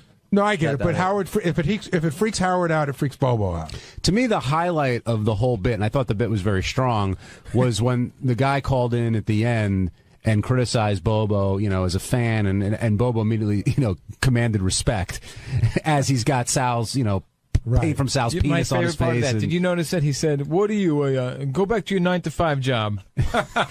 What the fuck does that mean? But he knew as opposed to his 12 to 8 job. What does that? We were like, what does that mean? Like, decipher that. Well, I think it means that I think that Bobo thinks that he's special as a super fan of the show. But his job is as regular as it gets. He's got like a 9-to-5 top job. There's nothing wrong with having a 9-to-5 but maybe he meant because then he's successful. Isn't he sort of retired because he made a lot of money? He's semi-retired. Yeah, he retired from the post office, and he does. He's a postal worker. He was, yeah. Oh my God, that explains everything. I thought he gave defensive He went driving. postal many years ago. No, wait, I thought he was a defensive driving. That's what he does now. now. I understand why he's semi-retired because he probably worked for the post office for 30 years. Right. He's probably on full pension, and so he can do a job where he doesn't have to work full time because the pension and a little part-time work makes it work. Now, do you get sentimental about any of the stuff that he took? I know he got some carts, the tickle chair. I got to tell you, the carts, they've been in my office for a while. I took them when we left K-Rock, and so I have 4 carts in my office. A Song of DeBella, Baldy Baldy, John with Ringo Starr, the Tarantella music, and a cart of when Jackson played football, and the announcer announced it, Howard played it on the air. And I think I just grabbed those randomly on the last day, but I remember thinking, all right, John with Ringo, that's a big deal. That's iconic. Oh, and I have China singing her song. Oh. And so I had to give a couple up yesterday, and I was almost hoping he wouldn't take them because they actually mean something to me, although they're fucking useless.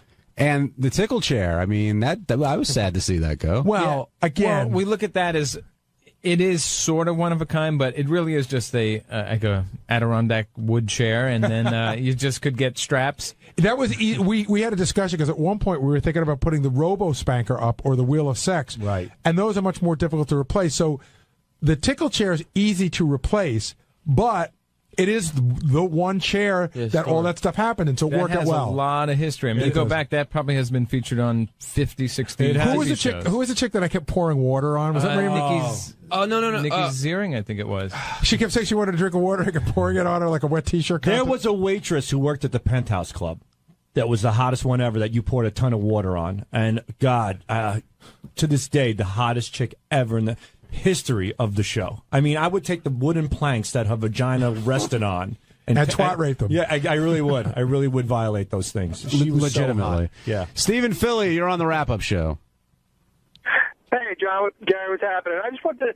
Do you think Bobo's stuff's going to be worth a lot? All his memorabilia put together is going to be worth a lot of money one day when Howard retires? I think I can answer this. You know, the charity that I work for, we're always talking about ways to raise money, right? So one of the guys that works there, he said, you know, go into your attic. Like a lot of us worked in the record business. We have like old records or whatever. So I went into my closet. I have like the shirt from Howard's 40th birthday. I've got a jacket from Private Parts, a bunch of stuff. And I was going to put it up for auction for the charity. And I went online and looked, and it just didn't seem to be worth it. It didn't seem that it would generate enough money for me to part with it. Yeah, that's interesting. I would think some of the stuff, depending on how unique it is, I guess, and like I'm thinking the tickle chair. I know you said it's an Adirondack chair, but based on the history and fans of the show, I guess if they bid against each other, maybe then I also think that Howard has to sort of legitimize it. Yeah, Howard sign it. And not only sign it, but Howard says today? What happened today gives the items huge legitimacy. Right, that's right. But I wonder, like, are you saying if in 25 years will Bobo be able to say, I've got the tickle chair from the Howard Stern show, somebody's going to go, oh my God, that's worth a lot of money, or somebody's going to go, fucking, I don't care. Probably both. I think it's worth nothing because I think it's splintered on the LAE right now. But it's still I the think chair. that's coming out of the car. Listen, it's like no it's like getting a piece of wood from Yankee Stadium. At the end of the day, it's a piece of wood. I think he'll end up, and you'll have to check in 20 years. I think it'll be like $1 million collection or more. I disagree. Well, I asked him that when I did the Bobo Shrine tour. Yeah, what does he think it's worth? I said, what is this worth? He goes, well, it's it's priceless to me. I said, well, put a price on it. He goes, oh, it's got to be in the millions. But like any piece of memorabilia, any autograph, any other stuff, it's worth as much as somebody's willing to pay for it. I mean, I guess an insurer would know, like, have some idea of. Yeah, I don't think Bobo's collection is worth. It may not be worth $25,000. What about definitely less than that? I mean, it's pretty much newspaper clippings and magazines and books. Well, he's got some autograph stuff that is unique. I mean, there's lots of photos; those aren't worth shit. It's the stuff that's signed. The books, stuff we gave him today, has some value.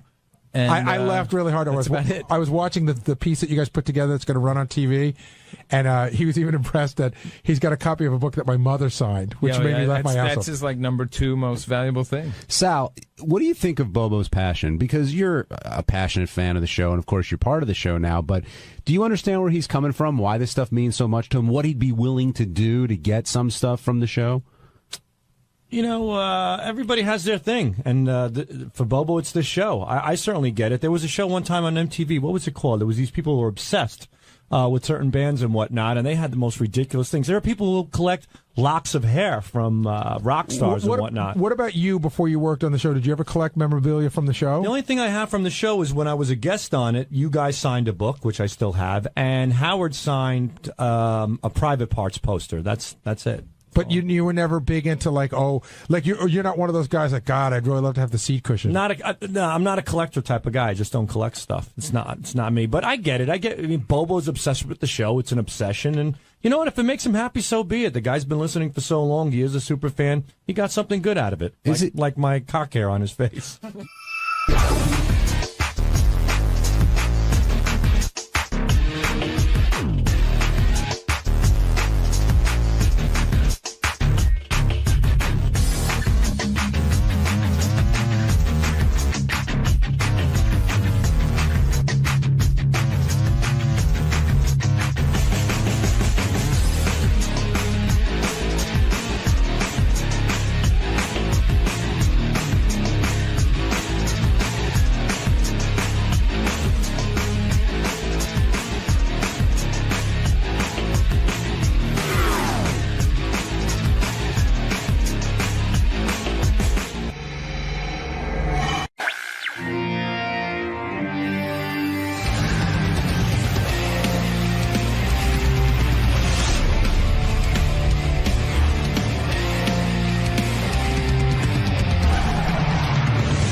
Dax Shepard is on Parenthood. Bradley Cooper's a movie actor, movie star. Dax wrote a movie. He got everybody in it. Everyone except me. Has he got his wife in it? He's got Kristen his Bell was girlfriend. in it. Sorry. his girlfriend. Yeah, but he didn't get her naked. He didn't? No. It's a good movie. I saw it, actually. Yeah. Yeah. It's getting good reviews. Yeah, it's real good. It's fun. We'll talk to those guys about the movie business, what it costs to make a movie, because I'm thinking, like, a lot of people in the audience would like to make a movie.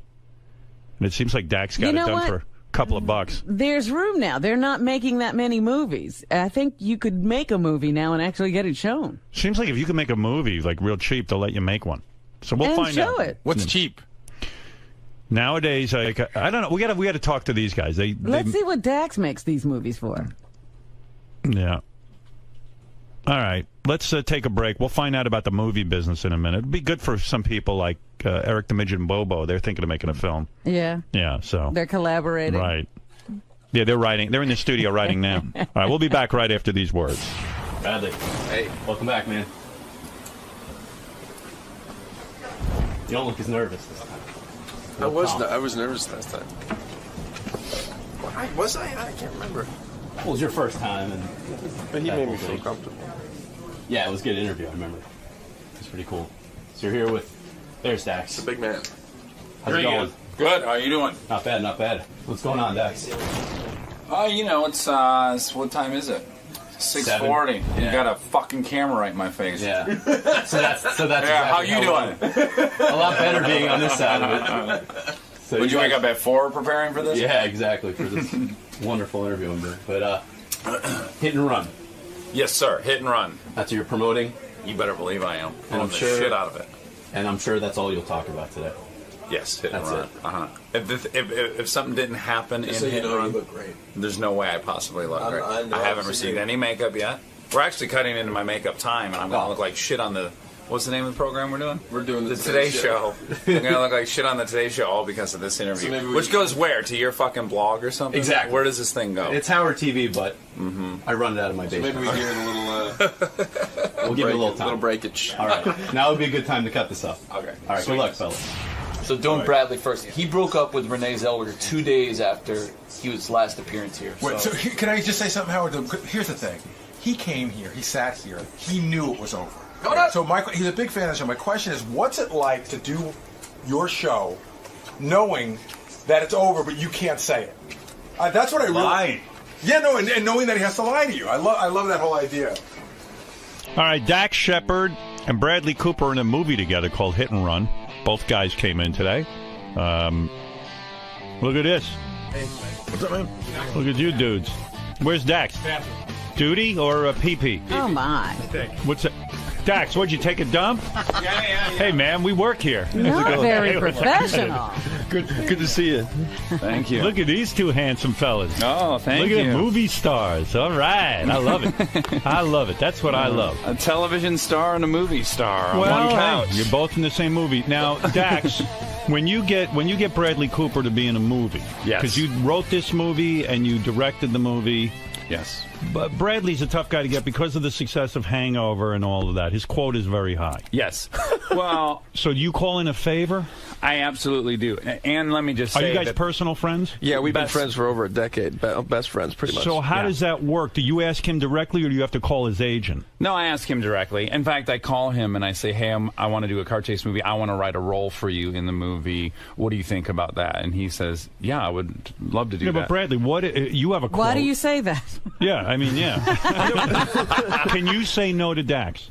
Could you have? I could have. He has. He has? Yeah. To what? Yeah, the most recent movie I wrote that we were going to do together, he said, no, it's a little bit too much like Hangover for me, for my character. And I go, okay, I totally respect that. And we are no and not problem. even for me, for the movie, too. I thought that it would, because it's not like The Hangover, but there's certain elements, and I think if I played it, it would do his movie a disservice. So you hated the movie Dax wrote. And you I didn't want loved to it. be. Actually, and it's well, going to be a it was the great same movie. character name, and no. Was it weird that the movie was called Hangover 3? And they go to Vietnam instead of... Yeah, right. No, but that is an uncomfortable position. Zach and Ed said yes weirdly, though. You know what, Howard? They didn't think it was They're in it. familiar. Yeah. But seriously, seriously, I have friends who ask me to do favors. Some friends who all they ask of me is favors. Like they have no other relationship with me but to ask favors. Yeah. And it's very difficult to say to a friend, no, I'm not going to be in your movie. But here's the difference.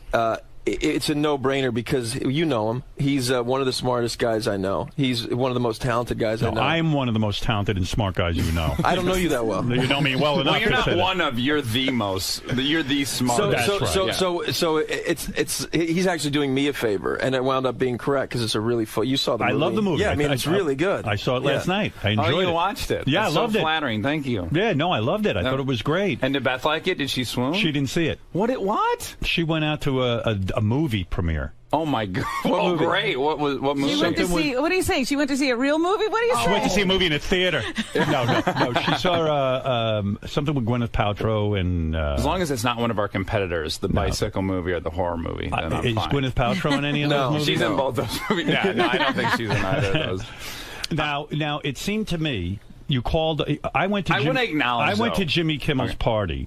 And it seemed to me you got the entire cast from Jimmy Kimmel's party. It was everybody who was at the party. I wasn't except at the for party. Bradley. Yeah. Bradley was the only one not there.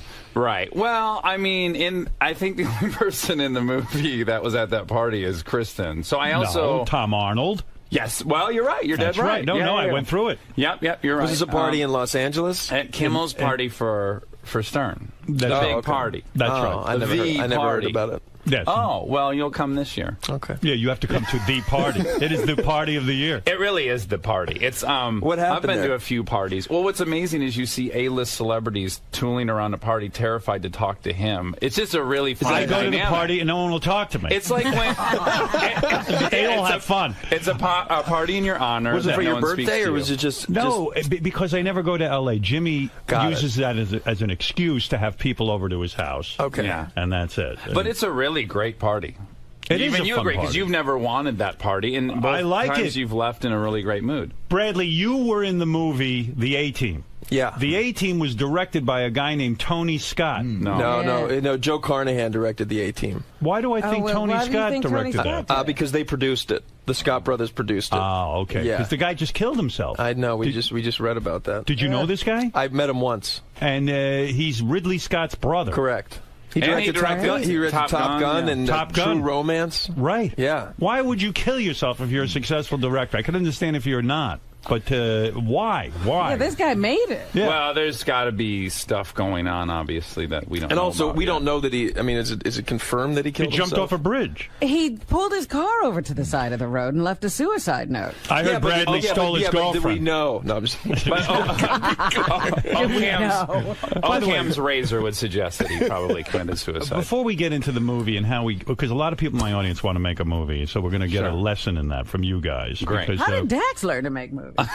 Hey, don't act so shocked. I want to just say, Robin, I'm so flattered that you said that we were both your boyfriends, because when I was here last time, I saw you light up at the mention of Cooper's name, and I thought, boy, I wish she had that reaction to me, and now I feel like you did. How do you You're pay, right up there. Let me get into this. How do you pay Bradley Cooper? In other words, you've got to negotiate with his agent, right? He agrees to do... No, we did it all. I mean, we just did it together, and then I told my agent, who's our agent now, and at the time still was our agent, that this is what's happening. Are you kidding me? Yeah. Yeah. Hold it a second. And I want to be on record. You told your agent this is what's happening? Yes. This is the fee we've talked about. How much does it cost to make a movie like Hit and Run? Well, I'm not exaggerating. Don't fumble around. Don't be Mitt Romney. Come out with it. Come out with the truth. All I'm going to say is it would take most people about $15 or $20 million to make the movie, because they don't have the cars. Those are all my real life cars. These are my real life friends who a lot of stunts. Tons of stunts that I that. did. He did. That I you did know all that. He did myself. all the driving. Impressive. Thank you. So all those elements I brought to it, Kristen Bell, the cars, Bradley Cooper, that package is worth, at a minimum, at least $15 million. Now, I was able to get that done for a few $1 million, which is really...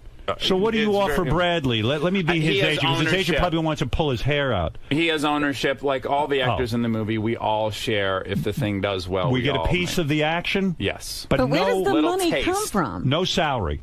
From the movie-going audience, Robin. No, where does the money come to make the initial? Yeah, to make the movie. Oh, from an investor who says, Did you go out and find this guy? Yes. Well, my partner, Nate Tuck, who's a genius, he, in 5 days, found this guy who put money in a bank account. I thought we were getting involved with the mob or something. And the guy called me and said, let me deposit this money. I said, this doesn't feel right. We've never even met. But isn't this a tremendous responsibility? Some guy puts up $15 million, whatever, a bunch of business guys, and all of a sudden they're depending on you to make them back their investment. I mean, I'd be scared. You saw me 2 days after we wrapped. I don't know if you remember, but when Kristen and I visited you, we had just finished like 24 hours before that. And if you remember, I thought you were bullshitting. I didn't know you really had a movie. I suspected that you did think that. A movie. I don't know what he's talking about. Everyone's talking about projects at dinner, and I had to make one up. And do you get Kristen? Do you get Kristen Bell is your fiance? Yes, my lover. You will not marry her until gay marriage is legal. Yes, smart move. Right. Where? Everywhere? No, in California. Thank you for specifying that, Robin. On Mars, it's got to be legal. Very liberal on Mars. Why did you just say you don't want to get married? You know me. I